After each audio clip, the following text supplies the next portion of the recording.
అసలు ఈ జ్యోతిష్యం అనేది ఎంతవరకు ఒక కీలక పాత్ర పోషిస్తుంది ప్రతి మనిషికి కూడా? జ్యోతిష్యం నమ్మాలా వద్దా అనేది పక్కన పెడితే సర్వం సంకనాగిపోయినా ఎవడు పట్టించుకోడు. కానీ వినాయక చవితి ముందు రోజు మాత్రం నిద్రలేస్తారు వీళ్ళందరూ. కొన్ని లక్షల మంది రోజు మందు తాగి సిగరెట్ తాగి వస్తుంటే ఎవరికే ఉండదు. కానీ ఖచ్చితంగా దీవాళి ముందు రోజు మనం కాల్చే క్రాకర్స్కి మాత్రమే వీళ్ళు విజృంభిస్తారు. బ్యూటీ పార్లర్కి పోయినప్పుడు ఈ మంగళసూత్రాన్ని తీసి అట్లా పక్కకు పెడతారు. ఈ జ్యోతిష్యం గురించి విమర్శించే వాళ్ళ సంఖ్య ఎందుకు ఎక్కువైంది అంటే, అసలు హిందూ మతానికి థ్రెట్ ఎవరితోనుంది? హిందువులతోనే ఉంది. శుభమా అంటూ పెళ్లి చేసుకుంటే విడిపోమని చెప్తున్నాడు వేణుస్వామి అంటే దాన్ని శుభమా అని చెప్పరు నాయన. శాస్త్రాలు కానీ దైవత్వం కానీ తగ్గేదే లేదు, ముందుకెళ్తానే ఉంది. జాతకంలో ఈ దశలను బట్టే గానీ మనం తీసుకుంటున్న ఆహార అలవాట్లను బట్టి కాదంటారా?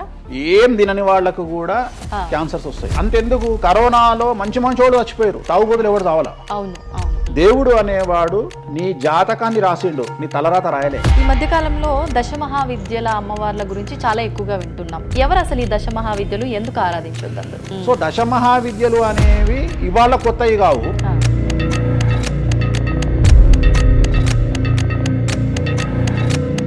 అరుణాచలం ఎవరికి తెలిసి బాలటి వరకు? ఎందుకు అరుణాచలానికి పొలవమంటే వెళ్ళిపోతున్నారు అంటే చాగంటి కోటేశ్వరరావు గారు చెప్పడం వల్ల నీకు అరుణాచలం తెలిసింది. మరి అరుణాచలం విషయంలో ఇదే డిస్కషన్ ఎందుకు వస్తలేదు?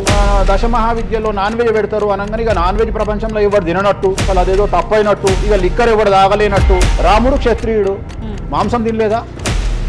సురాపానం అంటున్నావు. దేవతలే సురాపానం తీసుకున్నారు, అది మద్యమే. మరి అది దానికి ఏందమ్మా? అవన్నీ పుకార్లు అంటున్నారు. పుకార్లు అదే చెప్తున్నా నేను. సురాపానము నథింగ్ బట్ సారా, ఇప్పసారా. గూగుల్లో కానీ, చాట్ జీపీటీలో కానీ, జెమినీలో కానీ వామాచారం అంటే ఏందో ఓపెన్ చేయండి, దశమహావిద్యలు అంటే ఏందో ఓపెన్ చేయండి. మీకు మీరే తెలుసుకోండి. ఈ సమాజంలో తెలుగు రాష్ట్రాల్లో ఉన్న దొంగలెవరో దొరలెవరో మీరే గుర్తుపట్టండి. ఎవరు అబద్ధాలు చెప్తున్నారో అనే విషయాన్ని తెలుసుకోండి. వేణుస్వామి దొంగ అయితే వేణుస్వామి దగ్గరికి రాకండి. నన్ను 20 నిమిషాలు ఆడుకుందామనే ప్రయత్నం చేసిన నీకు ఇప్పుడు చిన్న ఫినిషింగ్ టచ్ ఇస్తాను. అసలు నువ్వు జనవరి 1కు ముందు నా దగ్గర ఇంటర్వ్యూకి ఎందుకు వచ్చావు? నేను దానికి ఆన్సర్ చెప్తా. కాదు అదే ప్రయత్నం వేణుస్వామి చేసిండు కామాఖ్య విషయం. అమ్మా ఇట్లా వచ్చారా? నెక్స్ట్ వృశ్చిక రాశి వారికి అర్ధాష్టమ శని వెళ్ళిపోయింది. శని గురువులు అనుకూలంగా ఉన్నారు, రాహు కేతువులు అనుకూలంగా ఉన్నారు. కళాకారులు, క్రీడాకారులు, ఉద్యోగస్తులు, విద్యార్థులు, వ్యాపారస్తులు, రైతులు, రాజకీయ నాయకులు, స్త్రీలు, అన్ని రంగాల వారికి పూర్తిగా 100కి 100% అనుకూలంగా ఉన్నటువంటి రాశి వృశ్చిక రాశి. పూర్తి స్థాయిలో విశాఖ 4, అనురాధ 1, 2, 3, 4, జ్యేష్ఠ 1, 2, 3, 4, 9 పాదాల వారికి విశేషించి రాజయోగంగా భావించాల్సి ఉంటుంది. మే వరకు విపరీత రాజయోగం కనిపిస్తూ ఉంది. మే తదుపరి కూడా అనుకూలమైన ఫలితాలను పొందుతారు. కాబట్టి వీరికి ఎటువంటి రెమెడీసు, ఎటువంటి పూజలు అవసరం లేదు. చాలా గొప్పగా కళలు కనండి, మీకున్నటువంటి కళలను సాకారం చేసుకోండి. మీకు ఎటువంటి రెమెడీస్ కూడా అవసరం లేదు. నెక్స్ట్ ధనుసు రాశి వారికి అర్ధాష్టమ శని నడుస్తూ ఉంది. అర్ధాష్టమ శని అనేటువంటిది డబ్బులను అధికంగా ఇచ్చి ఆ డబ్బుల ద్వారా సమస్యలు తెచ్చేటువంటి ఒక పరిస్థితి. అంటే డబ్బులు లేకపోతేనే సమస్యలు అంటారా? డబ్బులు ఉంటే కూడా సమస్యలు. డబ్బులు ఉన్నప్పుడు వాటిని మనం ఖర్చు చేసే విధానంలో సమస్యలు, వాటిని మనం ఎలా సమాజంలో ఖర్చు పెట్టబోతున్నామనే సమస్యలు ఏర్పడేటువంటి అవకాశం ఉంది. కాబట్టి మీరు ఇన్వెస్ట్మెంట్ చేయడంలో కానీ, అప్పులు ఇవ్వడంలో కానీ, ఎవరికైనా అప్పులు ఇవ్వడంలో కానీ, చిట్టీలు వేయడంలో కానీ, సహాయం చేయబోయేటప్పుడు కానీ జాగ్రత్తలు తీసుకోండి. ఎటువంటి పరిస్థితుల్లోనూ డబ్బులు ఎవరికి ఇవ్వవద్దు. సో ధనుస్సు రాశి వారికి డబ్బు పరంగా సమస్యలు ఏర్పడే అవకాశం ఉంది. రాక డబ్బులు వచ్చినాయి కాబట్టి తీసుకెళ్ళి వేరే వాళ్ళకి ఇచ్చి మోసపోయే అవకాశాలు కనిపిస్తూ ఉన్నాయి. ఈ ఒక్క విషయంలో ధనుస్సు రాశి వాళ్ళు జాగ్రత్తలు తీసుకుంటే విద్యార్థులకు, ఉద్యోగస్తులకు, కళాకారులకు, క్రీడాకారులకు, రాజకీయ నాయకులకు, స్త్రీలకు, వ్యాపారస్తులకు, రైతులకు, అన్ని రంగాల వారికి ఈ సంవత్సరం అనుకూలంగా ఉంటుంది. ఓన్లీ మీరు చేయాల్సిన రెమెడీ నలుపు రంగు దుస్తులకు దూరంగా ఉండండి. తిరునల్లార్ శనీశ్వర ఆలయంలో ప్రత్యేకమైన శని పూజ నిర్వహించడం ద్వారా సమస్యల నుండి గట్టెక్కుతారు. నెక్స్ట్ మకర రాశి వారికి ఈ సంవత్సరం చాలా అనుకూలంగా ఉంది. ఈ సంవత్సరం అండర్లైన్ చేయాల్సిన విషయం ఏమిటంటే మకర రాశి వారికి భార్యాభర్తల మధ్యన గ్యాప్ ఏర్పడేటువంటి అవకాశం ఉంది. గొడవలు వచ్చే అవకాశం ఉంది. ఈగోస్ వల్ల కానీ వేటి వల్ల అయినా సమస్యలు వచ్చే అవకాశం ఉంది. అది కాకుండా విద్యార్థులకు అనుకూలతలు ఉంటాయి, ఉద్యోగస్తులకు అనుకూలతలు ఉంటాయి, రైతులకు 2 పంటల దిగుబడి రాబడి ఉంటుంది. అలాగే రాజకీయ నాయకులకు సమాజంలో మంచి పేరు ప్రఖ్యాతులతో పాటు పదవులు సిద్ధిస్తాయి. రైతులకు 2 పంటల దిగుబడి రాబడి ఉంటుంది. వ్యాపారస్తులకు రూపాయికి 100 రూపాయల లాభం ఉంటుంది. స్త్రీలకు కోరుకున్నటువంటి ఫలితాలు ఉంటాయి. అన్ని రంగాల వారికి అనుకూలమైన ఫలితాలు మకర రాశి వారికి ఉండబోతా ఉన్నాయి. వీరు సోమవారం నాడు శివాలయంలో రుద్రాభిషేకం నిర్వహించుకున్నట్లయితే సమస్యల నుండి గట్టెక్కుతారు. సో నెక్స్ట్ కుంభరాశి వారికి ఏలినాడు శని చివరి అంకంలో ఉంది. చాలా సమస్యలు కనిపించబోతా ఉన్నాయి. కుటుంబంలో ఎవరిని తీసుకున్నా విద్యార్థులు, ఉద్యోగస్తులు, వ్యాపారస్తులు, కళాకారులు, క్రీడాకారులు, రాజకీయ నాయకులు, స్త్రీలు, ఉద్యోగస్తులు, బ్యూరోక్రాట్లు అందరికీ సమస్యలు ఉన్నాయి. వాహన ప్రమాదాలు, పోలీస్ కేసులు, కోర్టు కేసులు, ఆరోగ్యపరమైన ఇబ్బందులు, మానసికమైన ఇబ్బందులు, స్త్రీలకైతే థైరాయిడ్ సమస్యలు, పీసీఓడి సమస్యలు, గర్భసంచికి సంబంధించిన సమస్యలు, మానసికమైన ఇబ్బందులు బాధించే అవకాశం కనిపిస్తూ ఉంది. జాగ్రత్తగా ఉండండి. నలుపు రంగు దుస్తులకు దూరంగా ఉండండి. శనివార నియమాన్ని పాటించండి. సప్త శనివార వ్రతాన్ని పాటించండి. సప్త శనివార వ్రతం అంటే శనివారం నాడు శ్రీ వెంకటేశ్వర స్వామి వారికి సంబంధించినటువంటి వ్రతము. ఇది పుస్తకం మీకు మార్కెట్లో దొరుకుతుంది, తీసుకొచ్చుకొని 7 వారాల పాటు 7 శనివారాల పాటు చేయండి. సమస్యల నుండి గట్టెక్కుతారు. ఇక చివరిది లాస్ట్ది అనేటువంటిది మీనరాశి వారికి ఈ సంవత్సరం జన్మశని నడుస్తూ ఉంది. జన్మశని చాలా డేంజరస్గా ఉండబోతూ ఉంది. ఏ రంగంలో ఉండే వారికైనా ఈ సంవత్సరం సమస్యలు తప్పవు. ఆర్థికంగా, సామాజికంగా, న్యాయపరంగా, ఆరోగ్యపరంగా, వాహన ప్రమాదాలు అవ్వచ్చు, ఆర్థికపరమైన నష్టాలు అవ్వచ్చు, పోలీస్ కేసులు అవ్వచ్చు, ఇంట్లో తల్లిదండ్రులు ఒకళ్లకు ప్రాణగండాలు అవ్వచ్చు, భార్యాభర్తల మధ్యన గొడవలు అవ్వచ్చు. మరీ ముఖ్యంగా ఈ సంవత్సరం మీనరాశి జాతకులు ఉండేటువంటి ఇళ్లలో మగవాళ్లకు సంపాదన లేకుండా ఖాళీగా ఉండడం వల్ల ఆడవాళ్లు మాత్రమే సంపాదించి, ఆడవాళ్ల ఉద్యోగంతో డబ్బులు సంపాదించి, ఆడవాళ్ల అంటే భార్యల మీదనో, ఆడవాళ్ల కూతుళ్ళ మీదనో, తల్లి మీదనో బ్రతికేటువంటి పరిస్థితి మగవాళ్లకు ఉండే అవకాశం ఉంది. కాబట్టి ఈగోలను చంపుకోండి. సో ఆడవారి మీద బ్రతకడానికి సిద్ధపడండి, కష్టపడండి, మానసికంగా సంసిద్ధులుగా ఉండండి. అంటే అలాంటి ఒక కండిషన్ ఈ సంవత్సరం ఉండబోతా ఉంది. ఈ ఒక్క సంవత్సరాన్ని కనుక మీరు దాటగలిగితే మీ జీవితంలో మంచి మంచి మంచి పొజిషన్లకు వెళ్తారు. సో నలుపు రంగు దుస్తులకు దూరంగా ఉండండి. రాత్రిపూట ప్రయాణాలు చేయకండి. వాహన ప్రమాదాలు జరిగే అవకాశం కనిపిస్తూ ఉంది. జన సమూహం ఉన్నటువంటి ప్రాంతాలకు వెళ్ళకండి. సో జాగ్రత్తలు తీసుకోండి. నలుపు రంగు దుస్తులకు దూరంగా ఉండండి. తిరునల్ల శనీశ్వరాలయంలో ప్రత్యేకమైన శని పూజ నిర్వహించడం ద్వారా సమస్యల నుండి బయటపడతారు. ఇప్పుడు ఈ రాశి ఫలాల్ని ఈ మధ్యకాలంలో చాలా మంది ఫాలో అవుతున్నారండి. ఇది అక్షరం అంటే పేరులో మొదటి అక్షరాన్ని బట్టి ఫాలో అవ్వాలా, లేదంటే డేట్ ఆఫ్ బర్త్ బట్టి వచ్చే రాశిని ఫాలో అవ్వాలా? ఇది పేరులో దాని సంబంధం లేదు. డేట్ ఆఫ్ బర్త్ ప్రకారం చూసుకోవాలి. రెండోది ఇది గోచారం, గ్రహచారం వేరు, గోచారం వేరు. ఇది జస్ట్ గోచారం ప్రకారం ఎలాగైతే మనము సౌరమానం ప్రకారము మనం చూసుకుంటామో అలా ఇది ఓన్లీ చాంద్రమానం ప్రకారము మీ నక్షత్రం ప్రకారం చూసుకోవాల్సిందే. మళ్ళీ వ్యక్తిగతమైన జాతకం వేరు. అంటే ఒక 3-4 రాశులు మినహాయించి అన్ని రాశుల వారికి కొంచెం ఇబ్బందికర పరిస్థితులే ఉన్నాయి. దానికి మీరు చెప్పిన రెమెడీస్ చేసుకుంటే సరిపోతుంది. గురుగారు, చాలా వరకు ప్రస్తుత రోజుల్లో జ్యోతిష్యాన్ని ఎక్కువగా నమ్ముతున్నారేమో అనిపిస్తూ ఉంటుంది. సేమ్ టైం మళ్ళీ జ్యోతిష్యం మూఢనమ్మకము అని చెప్పి కొట్టిపారేసే వాళ్ళు కూడా ఎక్కువైపోయారేమో అనిపిస్తుంది. అసలు ఈ జ్యోతిష్యం అనేది ఎంతవరకు ఒక కీలక పాత్ర పోషిస్తుంది ప్రతి మనిషికి కూడా? సో జ్యోతిషం అనేది నువ్వు చెప్పినట్టుగా ప్రతి మనిషికి ఒక ఫేసు 2 ఫేసులు ఉంటాయి. కానీ కొంతమందికి చాలా ఫేసెస్ ఉంటాయి. ఉదాహరణ వేణుస్వామికి 2 ఫేసులు ఉండొచ్చు. అంటే సామాజికంగా ఒకటి, ప్రైవేట్గా ఒకటి. కానీ సమాజంలో ప్రస్తుతము తెలుగు రాష్ట్రాల్లో ఒక మనిషికి 5 ముఖాలు ఉన్నాయి. అంటే తెలుగు రాష్ట్రాల్లో ఎందుకు చెప్తున్నానంటే భారతదేశాన్ని మొత్తం కంపేర్ చేసినప్పుడు భారతదేశానికి సంబంధించినటువంటి రాజకీయాలు వేరు, తెలుగు రాష్ట్రాల రాజకీయాలు వేరు. భారతదేశం సోషల్ మీడియా వేరు, తెలుగు రాష్ట్రాల సోషల్ మీడియా వేరు. భారతదేశం న్యూస్ ఛానల్స్ వేరు, తెలుగు రాష్ట్రాల న్యూస్ ఛానల్స్ వేరు. సో ప్రతిదీ తీసుకుంటే తెలుగు రాష్ట్రాలకు సంబంధించి చాలా ప్రత్యేకమైనటువంటి స్టైల్లో మనం ప్రజెంట్ వెళ్తా ఉన్నాము. ప్రత్యేకించి తెలుగు రాష్ట్రాలు ఇంతకు ముందు ఒకటే రాష్ట్రానికి పరిమితం అయ్యి ఉండే, అది ఇప్పుడు హైదరాబాద్ కూడా అంటుకుంది. సో 2 రాష్ట్రాలు ఇంచుమించుగా సేమ్ స్టైల్లో వెళ్తున్నాయి. సో జ్యోతిష్యం నమ్మాలా వద్దా అనేది పక్కన పెడితే ఎప్పుడే కానీ దేని గురించి ఎవరు మాట్లాడినా 2-3 విషయాల గురించి మాట్లాడతారు. ఒకటి ఐడెంటిటీ, ఒకటి బ్రాండు, ఒకటి ప్రత్యేకించి పిఆర్ స్ట్రాటజీ. ఇప్పుడు బ్రాండ్ అనేది వేణుస్వామి అంటే ఒక బ్రాండ్. వేణుస్వామి జ్యోతిషం గురించి మాట్లాడుతున్నాడు అంటే చాలామంది వెయిట్ చేస్తారు, జరిగిందా జరగలేదని విశ్లేషించుకుంటారు.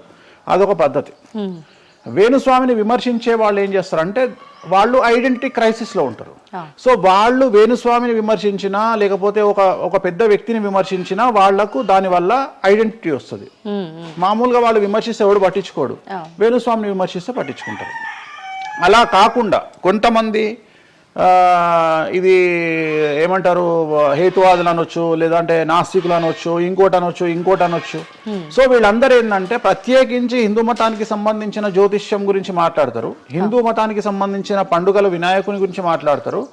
మొత్తం ప్రపంచమంతా పొల్యూటెడ్ అయ్యి కలుషితమై సర్వం సంకనాగిపోయినా ఎవడు పట్టించుకోడు, కానీ వినాయక చవితి ముందు రోజు మాత్రం నిద్రలేస్తారు వీళ్ళందరూ. అట్లనే అసలు ఈ ప్లాస్టిక్ వల్ల అసలు నూనె ఎట్లా వస్తుంది, ఎందుకంటే 90 రూపాయలకు 1 కిలో నూనె ఎట్లా తింటున్నాం మనము అని ఆలోచించాడు ఎవరు లేడు. కొన్ని లక్షల మంది రోజు మందు తాగి సిగరెట్ తాగి వస్తుంటే ఎవరికే ఉండదు, కానీ ఖచ్చితంగా దీవాళి ముందు రోజు మనం కాల్చే క్రాకర్స్కి మాత్రమే వీళ్ళు విజృంభిస్తాడు. సో ఇవన్నీ కూడా ఐడెంటిటీ క్రైసిస్ అవ్వచ్చు, లేదా పని కట్టుకుని విమర్శించాలి అవ్వచ్చు. మనం ఏం నమ్ముతాము అంటే లెక్కలు నమ్ముతాం. 2002కు పూర్వము 2002 తర్వాత తీసుకుంటే జ్యోతిష్యాన్ని నమ్మేవారి సంఖ్య, హిందూ మతాన్ని నమ్మేవారి సంఖ్య 9% పెరిగింది. సో ఇది వేణుస్వామి సొంత కవిత్వం కాదు, గూగుల్ చేస్తే గూగుల్లో మీకు కనిపిస్తుంది పర్సంటేజ్ ఎంత పెరిగింది అనేది. సో ఎప్పుడే కానీ గుర్తుంచుకోవాల్సింది ఏంటి అంటే మనము సైంటిఫిక్గా సైన్స్ పరంగా మనం ఎంత ముందుకెళ్తామో మన జెన్జీ జనరేషన్, ఆల్ఫా జనరేషన్లు ఎంత ఫాస్ట్గా వస్తాయో ఎట్ ది సేమ్ టైము దేవుళ్ళ మీద నమ్మకాలు కూడా అదే పరిస్థితులలో ఉంటాయి. కాకపోతే ఇక్కడ ఏంటి అంటే ఒకటి ఎక్స్ప్రెసివ్ అవ్వచ్చు, ఎక్స్ప్రెసివ్ కాకపోవచ్చు. ఎందుకు పెరిగాయి అంటారు ఈ పర్సంటేజ్ మీరు అన్నట్లుగా? అంటే ఖచ్చితంగా కష్టాల ప్రాబ్లం. అంటే ఇక్కడ కష్టాల కంటే కూడా కాంపిటీషన్ అని చెప్తాను నేను. సో ఇప్పుడు ఏమైపోయింది అంటే విపరీతమైనటువంటి కాంపిటీషన్లోకి నెట్టబడ్డాం మనం అందరము కూడా. అంటే ఏమైపోయింది అంటే ఒక 1990కి పూర్వము మనం సంపాదించుకునే సొమ్మంతా కూడా దాచిపెట్టుకొని ఆ డబ్బును దాచుకొని మన కుటుంబాలు తింటాయి, మన పిల్లలు తింటాయి అనే ఆలోచన ఉండేది. 2000 సంవత్సరం తర్వాత ఏమైపోయింది అంటే మనం సంపాదించుకున్నది మనమే ఎంజాయ్ చేయాలి, ఒక కారు కొనుక్కోవాలి, సో లగ్జరీ లైఫ్ లీడ్ చేయాలి, 10 మందికి చూపించుకోవాలి. అంటే స్వతహాగా అనుభవించడం కంటే కూడా 10 మందికి చూపించుకోవాలి అనేటువంటి ఒక పనికిమాలిన భావన జనాల్లో చాలా వచ్చింది. ఇది ఎంతవరకు కరెక్ట్ అంటే తప్పు చెప్తున్నా. ఇప్పుడు ఉదాహరణ ఇన్ఫ్లుయెన్సర్స్ చూస్తుంటే అసలు యాక్చువల్గా వినాయక చవితి అనేది చవితి రోజు చేసుకోవాలి, కానీ వీళ్ళు ఏం చేస్తున్నారు వినాయక చవితికి 2 రోజుల ముందరనే వినాయక చవితి చేసుకొని దాన్ని మొత్తం ఎడిట్ చేసి అంతా చేసి వినాయక చవితి నాడు పోస్ట్ చేస్తారు. సో దీనివల్ల వాళ్ళ ఖచ్చితంగా ఎఫెక్ట్ అవుతుంది. ఎందుకు ఎఫెక్ట్ అవుతుంది అంటే ఇప్పుడు మాంగళ్యం ఉంది, ఉదాహరణ మెడలో మంగళసూత్రం అనేది ధరిస్తారు అమ్మాయిలు. వీళ్ళు ఏం చేస్తున్నారు ఈ మధ్యన అంటే కొంతమంది అమ్మాయిలు వెస్ట్రన్ కల్చర్కు బానిసలైన అమ్మాయిలు ఏం చేస్తారంటే దాన్ని ఏమంటారు బ్యూటీ పార్లర్కి పోయినప్పుడు ఈ మంగళసూత్రాన్ని తీసి అట్లా పక్కకు పెడతారు.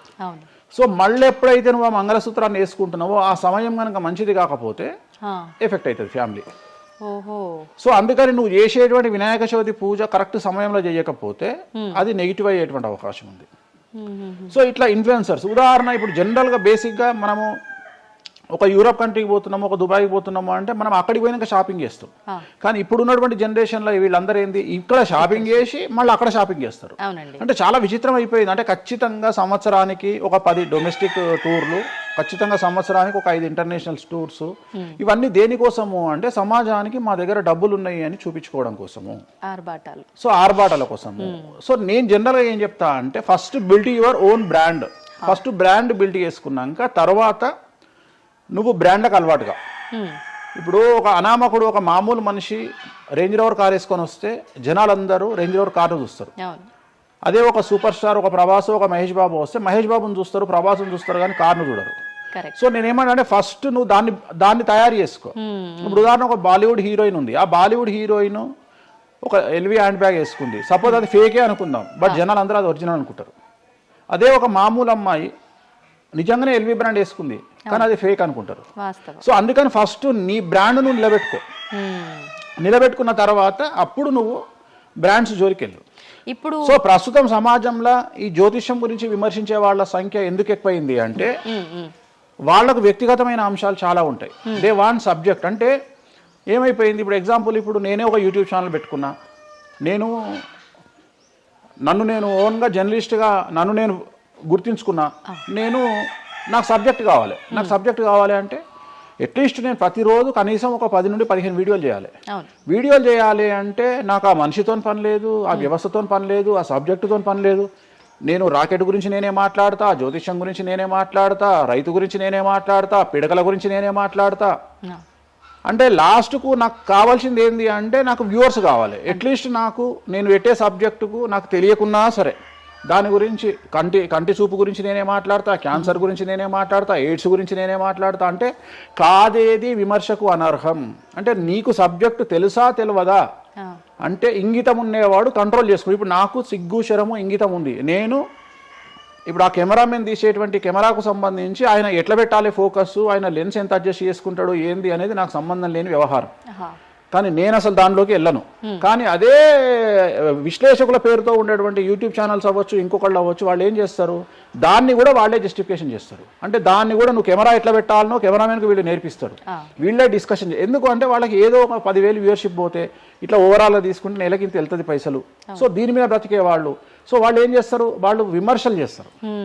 సో అట్లనే హేతువాదుల ముసుగులో ఉండేవాళ్ళు విమర్శలు చేస్తారు. అన్నిటికంటే ప్రాబ్లం ఏమైపోయింది అంటే పొద్దున్న లేస్తే హిందూ మతం బాగుండాలి, హిందూ మతం బాగుండాలి అంటే అసలు హిందూ మతానికి థ్రెట్ ఎవరితోనుంది? హిందువులతోనే ఉంది. ముస్లిమ్స్తో లేదు, క్రిస్టియన్స్తో లేదు. ఎందుకంటే వేరే వాళ్ళు మన జోలికి రావట్లా. ఎంతసేపు కప్పల భాగవతం లాగా మన జీవితంలో ఎలుకల భాగవతం లాగా ఒక ఎలుక ఇంకో ఎలుకని కిందికి గుంజుతుంది, ఒక కప్ప ఇంకో కప్పని కిందికి లాగుతుంది.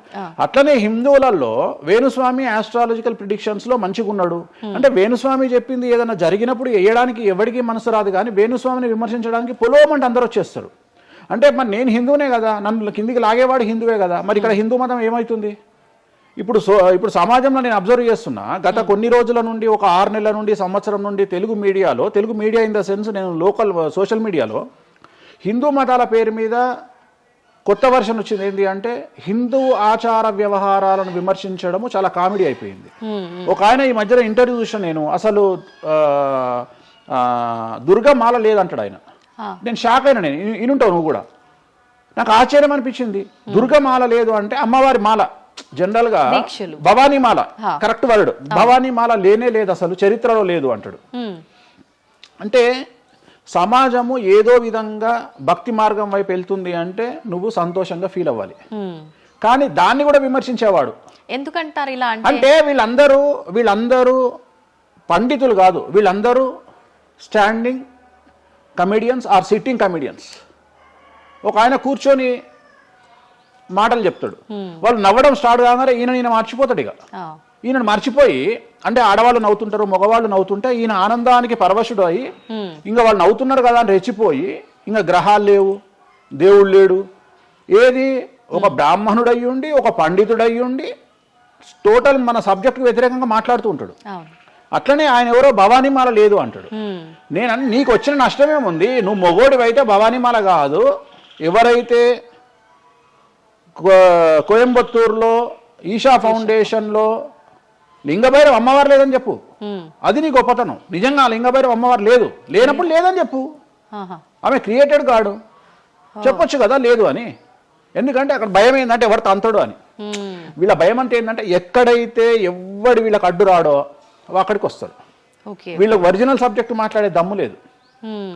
సో ఇదంతా ఎంత చేసినా నేను అల్టిమేట్గా చెప్పేది ఏంటంటే, జ్యోతిష్యానికి వ్యక్తిగతంగా నా దగ్గరకు వచ్చేవాళ్ళు నాకు జనాలకు చెప్పారుగా. ఇప్పుడు నేను ఒక మాట చెప్తా, ఇప్పుడు సీక్రెట్ మెయింటైన్ చేయాలనుకుంటారు ప్రతి ఒక్కడు, ప్రైవసీ మెయింటైన్ చేయాలనుకుంటారు. మామూలుగా హాస్పిటల్కి పోతేనే ఇవాళ ప్రైవసీ మెయింటైన్ చేయాలనుకుంటున్నారు.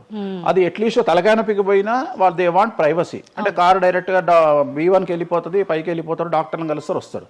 అట్లాంటిది వేణుస్వామి దగ్గరకు వచ్చి నేను ఎందుకు చెప్పాలనుకుంటున్నా, లేదంటే నేను ప్రజలకి చెప్పాలనుకుంటున్నా అనుకోరు కదా.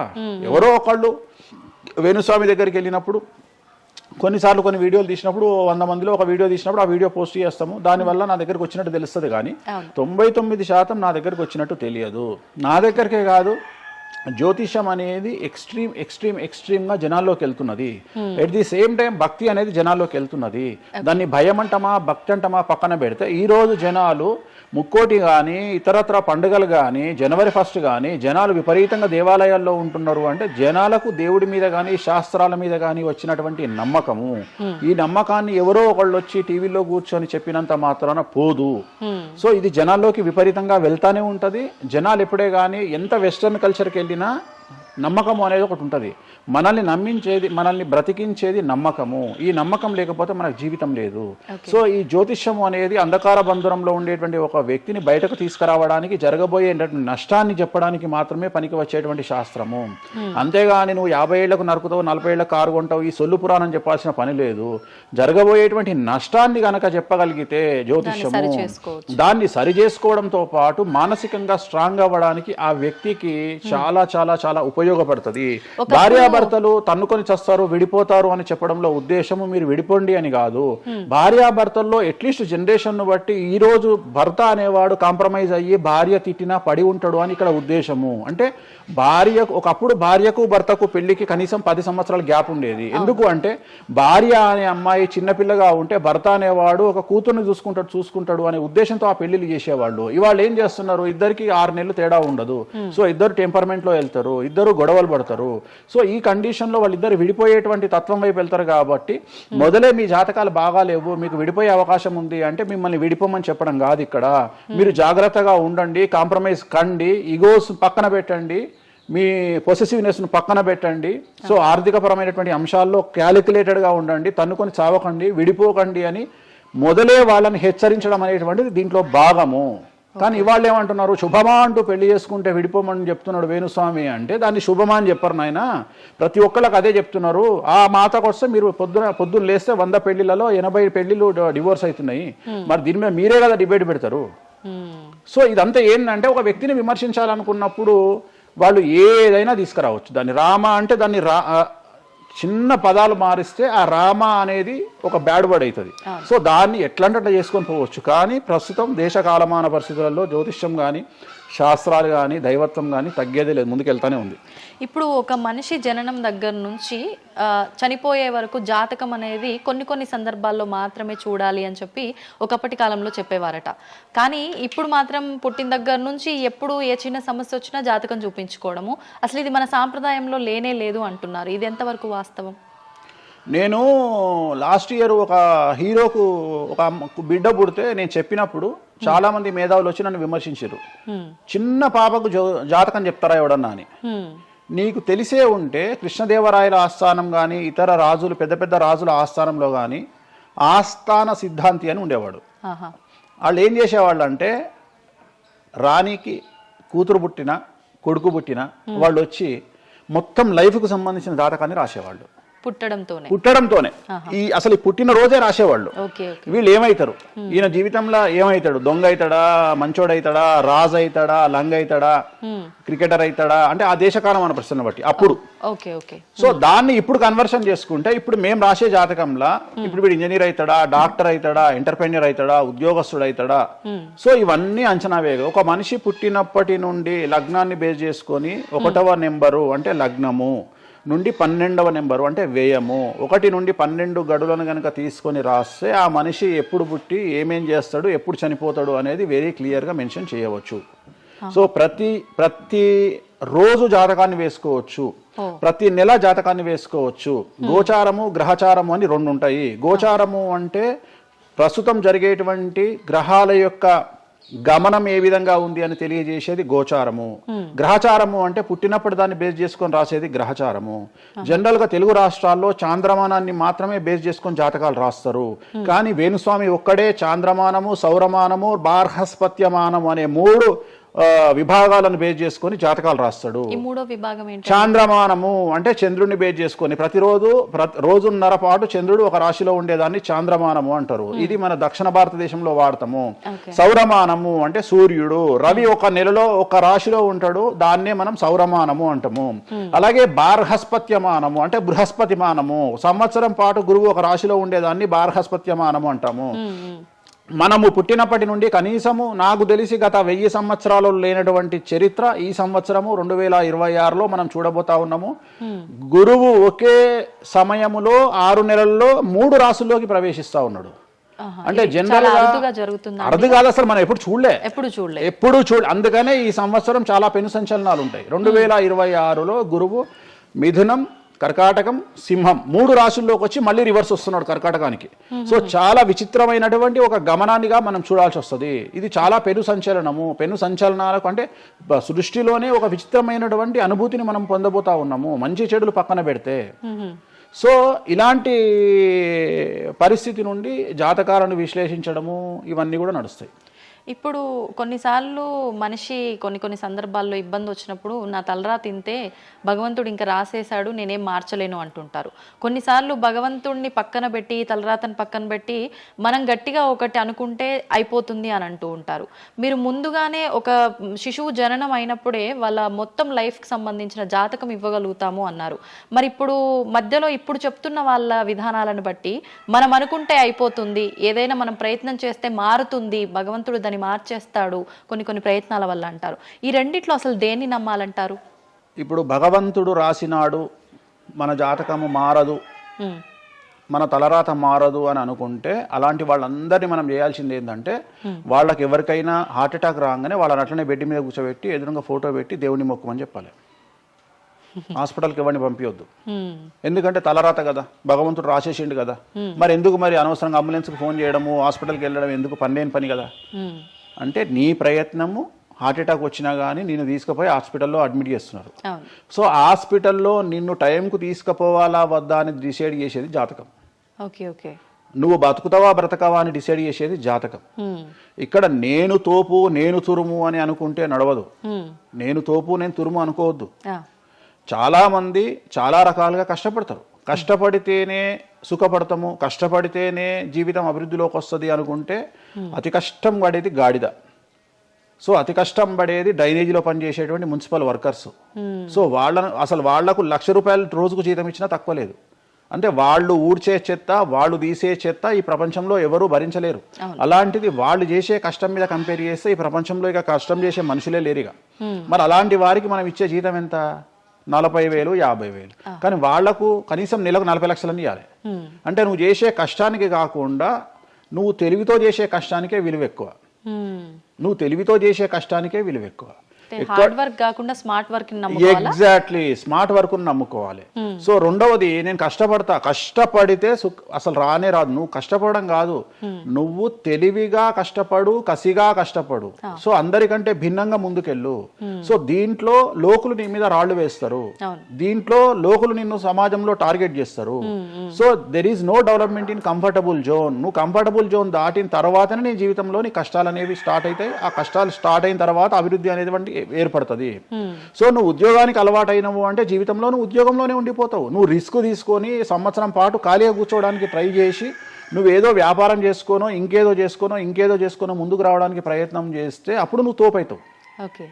సో ఇక్కడ నువ్వు ఎంత టార్గెట్ చేసినావు, జీవితంలో ఎంత డబ్బు సంపాదిస్తున్నావు అనే దాని మీద నువ్వు తీసుకునే రిస్క్ ఆధారపడి ఉంటుంది. నువ్వు తీసుకునే రిస్క్ను బేస్ చేసుకుని నీ లైఫ్లో డెవలప్మెంట్ అనేది ఆధారపడి ఉంటుంది. అంతేగాని నేను నార్మల్గానే ఉంటా, నాకు డబ్బులు రావాలి అంటే రావు. ఎట్ ది సేమ్ టైము నాకు జ్యోతిష్యము అనేటువంటిది ఎలాంటిది అంటే, డాక్టర్ దగ్గరికి పోయినప్పుడు బ్లైండ్గా కాలో చెయ్యో ఇరిగినప్పుడు డాక్టర్ దగ్గరికి పోయినావు, డాక్టర్ ఏమంటాడు? ఫస్ట్ ఎక్స్రే తీసుకొని రా అంటాడు. అదే జ్యోతిష్యం. ఆ ఎక్స్రే అనేదే నీ లగ్నం, ఎక్స్రే అనేదే నీ కుండలి. సో నువ్వు తీసుకున్న ఎక్స్రే, నువ్వు ఎట్లయితే డాక్టర్ దగ్గరికి పోయినప్పుడు ఎక్స్రే ఎట్లయితే పనిచేస్తుందో, నీ కష్టం వచ్చినప్పుడు నిన్ను కష్టాల నుండి బయటికి తీసుకురావడానికి జ్యోతిష్యం అనేది ఎక్స్రే లాగా ఉపయోగపడుతుంది. ఆ ఎక్స్రే అంటే నీ కుండలి చూసినప్పుడు నీకు ఈ సబ్జెక్ట్లో ఈ ప్రాబ్లం ఎందుకు వచ్చింది, ఒక వ్యక్తికి హార్ట్ అటాక్ ఎందుకు వచ్చింది అంటే ఆయన జాతకంలో రవి కేతువు లేదా శని దృష్టి రవి మీద, లేదా కుజ రవులు 8వ ఇంట్లోనో లేకుంటే 6వ ఇంట్లోనో వ్యయంలో ఉన్నప్పుడు, అలాగే రవి కేతువులు 12వ ఇంట్లో కలిసి ఉన్నప్పుడు, అలాగే 6వ ఇంట్లో కలిసి ఉన్నప్పుడు, సో ఆ సందర్భంలో ఆ గ్రహ చిత్రంలో ఆ దశా చిత్రంలో ఆ దశ వచ్చినప్పుడు, అంతర్దశ వచ్చినప్పుడు ఏలినాటి శనిలోనో ఆ షష్టమ శనిలోనో అష్టమ శనిలోనో ఈ హార్ట్ అటాక్ అనేది వస్తుంది. అంటే జాతకంలో ఈ దశలను బట్టే కానీ మనం తీసుకుంటున్న ఆహార అలవాట్లను బట్టి కాదంటారా? ఏం తినని వాళ్లకు కూడా క్యాన్సర్స్ వస్తాయి, గుర్తుంచుకోవాలి. ఏం తినని వాళ్ళకు కూడా క్యాన్సర్లు వస్తాయి. చాలా మందికి ప్రస్తుతం సమాజంలో నాన్ వెజ్ తిననటువంటి వాళ్లకు కొలన్ క్యాన్సర్ వచ్చినటువంటి సంఘటనలు నాకు వేలల్లో తెలుసు. సో ఏం తప్పు చేస్తున్నారని అమ్మాయిలకు బ్రెస్ట్ క్యాన్సర్ వస్తుంది? ఆన్సర్ చెప్పు. Question mark. అవునా కాదా? థైరాయిడ్తో ఏం పని చేస్తున్నాం? థైరాయిడ్ ప్రాబ్లం వచ్చింది. సరే ఉదాహరణ లంగ్స్ క్యాన్సర్ అంటే నువ్వు సిగరెట్ తాగితే వచ్చింది. కానీ నువ్వు నమ్ముతావో నమ్మవో 100 మందిలో 40 మందికి లంగ్స్ క్యాన్సర్ వచ్చిన వాళ్ళకు సిగరెట్ అలవాట్లేదు. ఎందుకు వచ్చింది? ఓకే. సో చాలా మంది అంతెందుకు కరోనాలో మంచి వాళ్ళు చచ్చిపోయారు, తాగుబోతులు ఎవరు తావాలా? అవును అవును. అసలు దీని మీద కదా నువ్వు సైంటిస్ట్ రీసెర్చ్ చేయాల్సింది. ఇంతమందిని చూసినా మనం రోడ్డు మీద బిచ్చమెత్తుకునేవాడు ఎవరు చచ్చిపోలే. రోడ్డు మీద బిచ్చమెత్తుకునేవాడు ఎవరు చచ్చిపోలే. ఎందుకు అంటే వాడి డైజెషన్ సిస్టమ్ అంత స్ట్రాంగ్ ఉంది, వాడి ఇమ్యూనిటీ పవర్ అంత స్ట్రాంగ్ ఉంది. అట్లనే మందు తాగే వాడి ఇమ్యూనిటీ పవర్ అంత స్ట్రాంగ్ ఉంది. తాగుబోతులు ఎవరు చచ్చిపోలే కరోనాలో. సో ఇవన్నీ నువ్వు ఎలా చనిపోతావు, ఏ రోగం వస్తుంది, ఏంది అనేది జ్యోతిష్యం ప్రిడిక్ట్ చేయగలుగుతుంది. జ్యోతిష్యం అనేది నీ లైఫ్ను డిసైడ్ చేసింది కాదు, నీ లైఫ్ను ఎలా మార్చుకోవాలి అనేది జ్యోతిష్యం డిసైడ్ చేస్తుంది. దేవుడు అనేవాడు నీ జాతకాన్ని రాసిండు, నీ తలరాత రాయలే. ఇక్కడ గుర్తుంచుకోవాల్సింది ఏంటంటే నువ్వు ఏ సమయంలో పుట్టాలి అనేది డిసైడ్ చేసింది ఎవరు? దేవుడు. సో నువ్వు పుట్టినప్పుడు 9 గ్రహాల కాంబినేషన్స్ ఎక్కడున్నాయి? లగ్నంలో ఎవరున్నారు, ద్వితీయంలో ఎవరున్నారు, తృతీయంలో ఎవరున్నారు, చతుర్థంలో ఎవరున్నారు, పంచమంలో ఎవరున్నారు, షష్టమంలో ఎవరున్నారు, వ్యయంలో ఎవరున్నారు.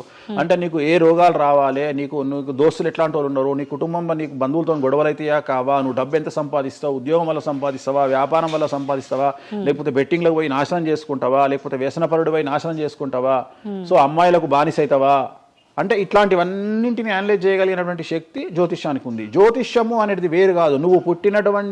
నువ్వు ఏదైతే దేవుడు జాతకం రాసిండు, ఏదైతే తలరాత రాసిండు అంటుండో గదే గిది. అంటే పుట్టిన టైంని, ప్లేస్ని అన్నిటిని బట్టే ఈ ప్రిడిక్షన్. ఒక మనిషి పుట్టిన సమయాన్ని బేస్ చేసుకొని ఇప్పుడు నువ్వు మాట్లాడుతున్న దేవుడు రాసిన తలరాతనే జాతకం. తలరాత వేరు, జాతకం వేరు కాదు.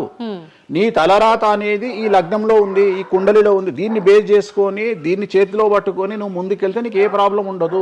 ఒక్కసారి జ్యోతిష్కుని సంప్రదిస్తే కాదు, నువ్వు ప్రతి సంవత్సరము లేదా 2.5 సంవత్సరాలకు ఒకసారి శని మారినప్పుడల్లా నీ జాతకం మారుతుంటది. గోచారంలో మారుతుంటది, గ్రహచారంలో మారుతుంటది. నువ్వు ఎలాంటి చర్యలు తీసుకోవాలి, ఎలాంటి జాగ్రత్తలు తీసుకోవాలి, నీకు వాహన ప్రమాదాలు ఎప్పుడు వస్తాయి, ఆరోగ్యపరమైన ఇబ్బందులు ఎప్పుడు వస్తాయి, న్యాయపరమైన ఇబ్బందులు ఎప్పుడు వస్తాయి, నువ్వు ఎదిగిన తర్వాత నీకు శత్రువులు పెరుగుతారు. నువ్వు ఎంత శుద్ధపూసైనా, ఎంత మంచివాడివైనా, నువ్వు సమాజంలో ఎదిగి ఒక కారు కొనుక్కొని, ఒక ఇల్లు కొనుక్కొని, నీ బతుకు నువ్వు బ్రతుకుతున్నా నీ మీద జనాలు ఏడ్చి చస్తారు. నీకు శత్రువులు అనేవాళ్ళు ఏర్పడతారు. నువ్వు మంచి చేసినా శత్రువులు వస్తారు, చెడు చేసినా శత్రువులు వస్తారు. సో ఇలాంటి వాళ్ళందరి నుండి నువ్వు ఎట్లా తప్పించుకోవడానికి ఏమేమి పూజలు చేసుకోవాలి, ఏమేమి న్యాయపరమైన జాగ్రత్తలు తీసుకోవాలి, వీటన్నిటినీ క్రోడీకరించి చెప్పగలిగిన వాడు జ్యోతిష్కుడు. కాకపోతే జ్యోతిష్కుడికి దేశ కాల మాన పరిస్థితులను బేస్ చేసుకొని జాతకం చెప్పగలగడం రావాలి. ఎందుకంటే జ్యోతిష్యంలో ఉదాహరణ రవి, కుజ, కేతువు కలిసి ఉన్నప్పుడు సుఖవ్యాధి వస్తుంది. సో సుఖవ్యాధి అని మాత్రమే జ్యోతిష్యం చెప్పింది మాకు. అంతేగాని నీకు సిఫిలిస్, గనేరియా, ఎయిడ్స్, HIV అని చెప్పి రాయలే మాకు. అక్కడ రాసింది ఏం రాసిండు, నీకు సుఖవ్యాధి వస్తుంది. కాకపోతే దేశకాలమాన పరిస్థితులను బట్టి ఏ వ్యాధులు వస్తున్నాయో దాన్ని అంచనా వేయగలిగిన శక్తి జ్యోతిష్కుడికి ఉండాలి. ఇప్పుడు కూడా నువ్వు ఇంజనీరింగ్ చేస్తున్నావు అంటే ఇంజనీరింగ్ ఇంకో 2 ఏళ్ళు అయితే పోతుంది. సో కొత్త ఏదో వస్తుంది, స్టడీస్ వస్తాయి. సో మనం మారుతూ ఉండాలి, మనం అప్డేట్ అవుతా ఉండాలి.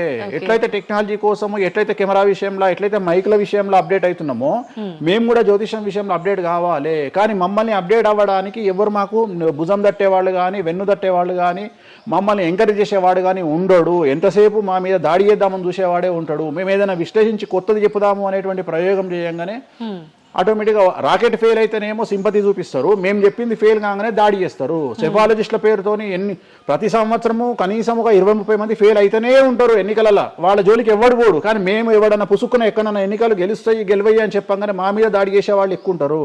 సో మాకు కూడా ఎంకరేజ్మెంట్ చేస్తే మేము సైన్స్ను ఎప్పుడో పండబెట్టగలిగిన శక్తి మాకు ఉన్నది, జ్యోతిష్కులకు లేక కాదు. కాకపోతే మమ్మల్ని ఎవడు వెన్నుదడతాడు, మా గురించి ఎవడు మాట్లాడతాడు, మా గురించి మెచ్చుకునేది పర్సనల్గా వ్యక్తిగతమైనటువంటి టర్మినాలజీలో మాతో మాట్లాడేవాళ్ళు మెచ్చుకుంటారు తప్ప సమాజం మమ్మల్ని చూసే దృష్టి వేరు. ఎంతసేపు మా దాంట్లోనే మాకుండదు. మా దాంట్లో యాచకా శత్రువు అంటే బిచ్చపోరు శత్రువు అని మా దాంట్లో మాకే తన్నులాట. కామాఖ్యకు పోయి బలులిచ్చి పూజలు చేసుకునేటువంటి జ్యోతిష్కులు హైదరాబాద్కు వచ్చి అక్కడ బలులేవని చెప్తాడు ఒక జ్యోతిష్కుడు.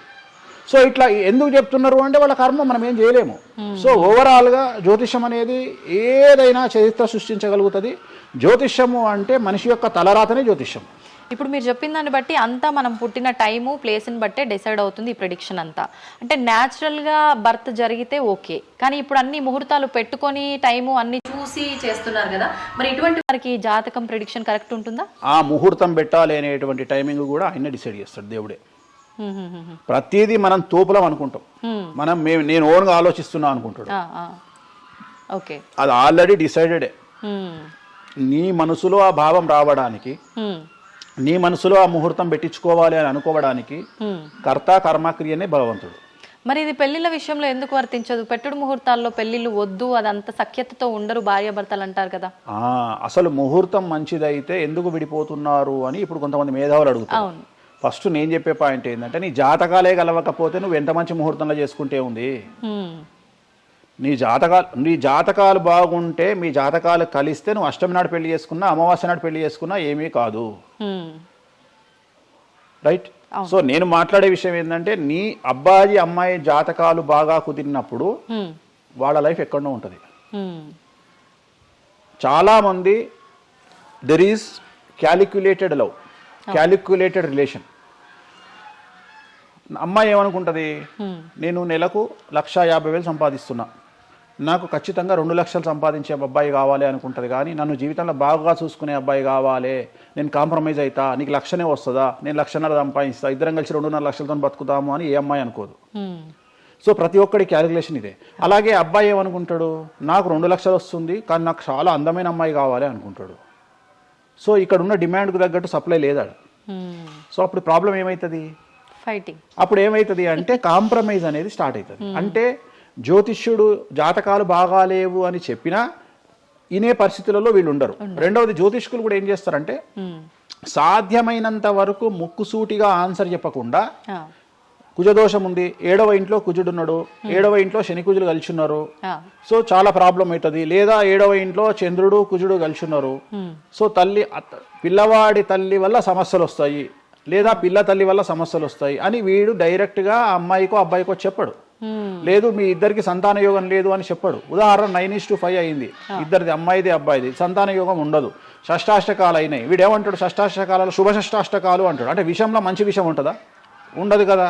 శుభ షష్టాష్టకాలు ఎక్కడి నుండి వచ్చినాయి, నువ్వు చెప్పేదే విషం అంటున్నావు, విషం అనుకుంటూ మంచి విషయం అంటున్నావు మళ్ళా.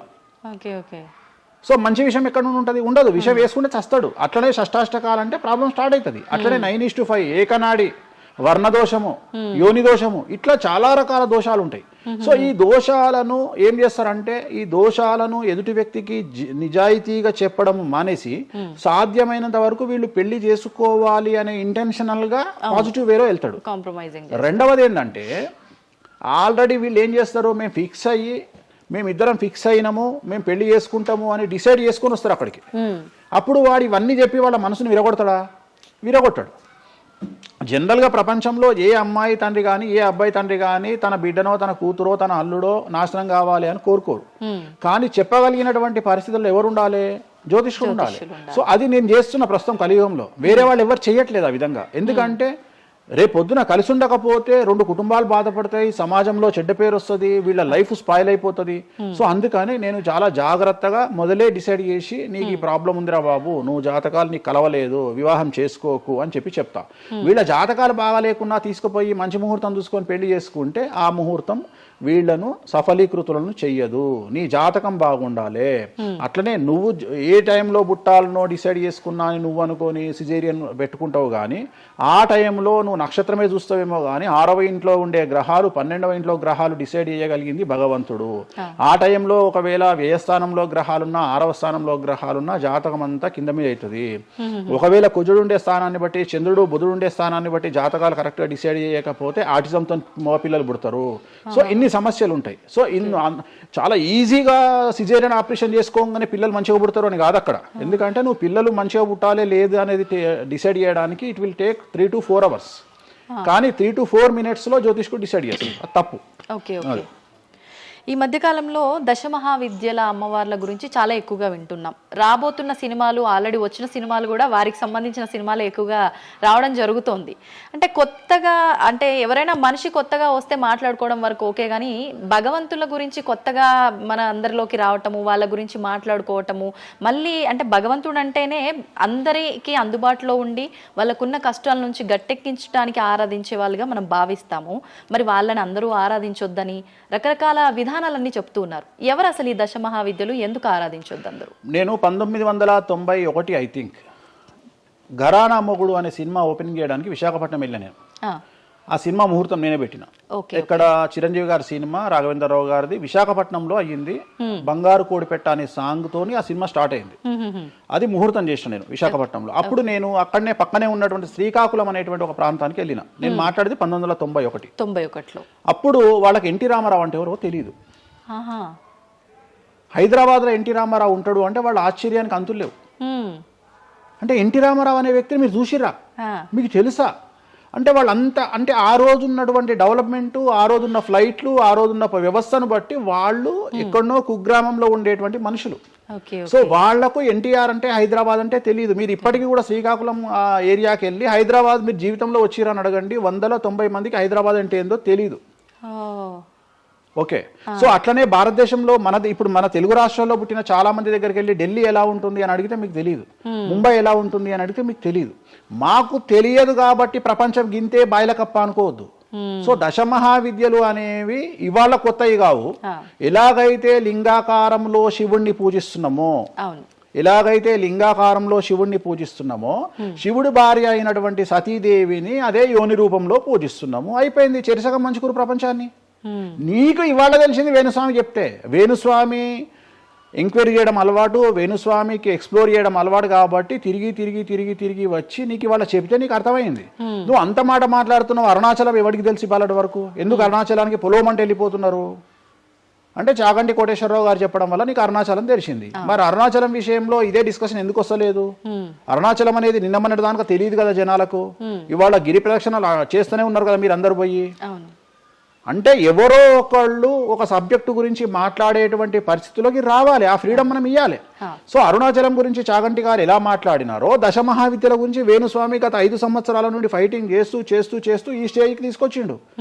దశమహావిద్యల గురించి మాట్లాడడంలో చాలా ఇబ్బందులు ఉంటాయి. ఎందుకంటే చాలా మంది దొంగ పనులు చాటుకు చేయాలనుకుంటారు కానీ పబ్లిక్ లో చేయాలనుకోరు. సో అలాంటి దాన్ని సైలెన్స్ బ్రేక్ చేసినటువంటి వ్యక్తి వేణుస్వామి. దానివల్ల వేణుస్వామి చాలా సఫర్ అయ్యిండు, సామాజికంగా సఫర్ అయ్యిండు, పండితులతో సఫర్ అయ్యిండు, మీడియా వల్ల సఫర్ అయ్యిండు, చాలా మందితో సఫర్ అయ్యిండు దశమహావిద్యల గురించి మాట్లాడడం వల్ల. అంటే ఎందుకు మరి మీరు ఇంత సఫర్ అవుతున్నప్పుడు ఎందుకు? నా ఇష్టం అది. అంటే సమాజంలో ఉన్నప్పుడు ఇష్టం, మన ఇష్టం. నేనేం తప్పు మాట్లాడతలేను కదా. ఇప్పుడు నేననే పాయింట్ ఏంటంటే అల్ట్రాసెట్ అని ఒక టాబ్లెట్ ఉంటుంది. ఆ టాబ్లెట్ లో గంజాయి ఉంటుంది. సో మనం వాడే చాలా టాబ్లెట్లలో గంజాయి ఉంటుంది. మనం వాడే చాలా టాబ్లెట్లలో కొన్ని క్యాన్సర్ ఔషధాలలో పాము విషం ఉంటుంది. దాని గురించి మనం మాట్లాడుకోం. సో మనం దేని గురించి మాట్లాడుకుంటాము అంటే ఏదైనా కొత్తది వచ్చినప్పుడు, వేణుస్వామి లాంటి వాడు వచ్చినప్పుడు మాట్లాడుకుంటాడు. ఇప్పుడు చాలా మంది, కొంతమంది నాకు తెలిసిన వాళ్ళు షుగర్ అంటే ఇప్పటికి కూడా చెప్పుకోరు. భారతదేశంలో షుగర్ వస్తే చెప్పుకోరు షుగర్ వచ్చిందని. అంతెందుకు ఇవాళ గురించి సరోగసి గురించి ఇప్పటికీ మన దేశంలో మాట్లాడుకోరు. ఇప్పటికి కూడా చాలా మంది సెలబ్రిటీలు సరోగసితోని పిల్లల్ని గంటూ అబద్ధాలు చెప్పుకుంటారు, మేము కడుపుతోనున్నామని. అట్లనే అబద్ధాలు చెప్పుకుంటారు, అట్లనే శ్రీమంతాలు చేసుకుంటారు. కానీ వాళ్ళంతా సరోగేట్ మదర్స్. కానీ వాళ్ళు జనాలకు తెలియదు. ఎందుకంటే పొద్దున్న లేచి డోర్ కొట్టి నువ్వు కడుపుతో ఉన్నావా లేదా అని బెదిరిస్తాడు. ఎవడన్నా బెదిరించాడు కదా. నువ్వు ఒక నిజమైన ప్రెగ్నెంట్ను పిలిచి అమ్మ 9 నెలలకు నీ బాడీ లాంగ్వేజ్ ఏందో అడుగు. డెలివరీ అయిన తర్వాత 40 రోజులు నీకు సుక్కలు ఎట్లా కనిపిస్తాయో అడుగు. మొన్న నాకు బాగా క్లోజ్ అయినటువంటి ఒక ఆమె 21 కొడుకు పుట్టిండండి వేణుస్వామి గారు, 21కి రండి అని పిలిచింది. 21కి పోయినా. 5వ అంతస్తులు ఉంది వాళ్ళ ఇల్లు. కిందికి నేను వచ్చిన పార్కింగ్ దిగంగానే వేణుస్వామి గారు మీరు లిఫ్ట్ లో రండి అని మెట్లు ఎక్కుంటూ పోతుంది. 22వ రోజు. నాకు అనుమానం రాదా? వస్తుంది. నేను కూడా ఆడదానికి పుట్టిన కదా, నేను కూడా ఒక అమ్మ కొడుకునే కదా. నాకు తెలుసు మదర్ కి ఇబ్బందులన్నీ అసలు ఉండవు.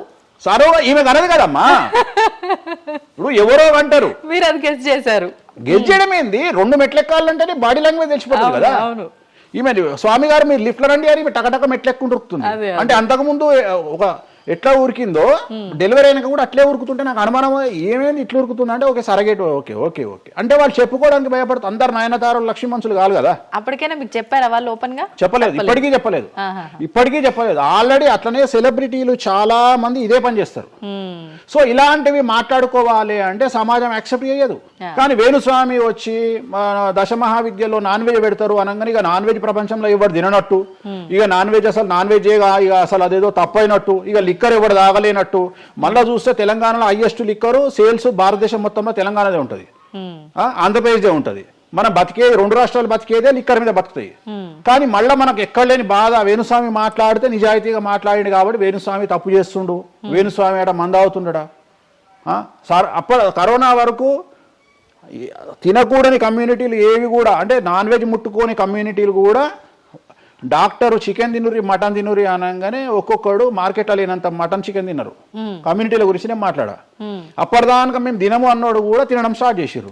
అంటే నువ్వు డాక్టర్ చెప్తే మళ్ళీ డాక్టర్ చెప్పాడు కాబట్టి తింటున్నామండి, లేకుంటే తినేవాళ్ళం కాదు. తిన్నవా లేదా? సో తప్పే ఉంది. అసలు మద్య మాంసాదులు లేని దేవతల గురించి మాట్లాడుకుందాం. ఎక్కడున్నారు దేవతలు? అసలు మద్య మాంసాదులు లేని దేవతలేరి? రాముడు క్షత్రియుడు, మాంసం తినలేదా? సురాపానం సురాపానం అంటున్నావు, దేవతలే సురాపానం తీసుకున్నారు. అది మద్యమే మరి అది దానికి ఏందమ్మా?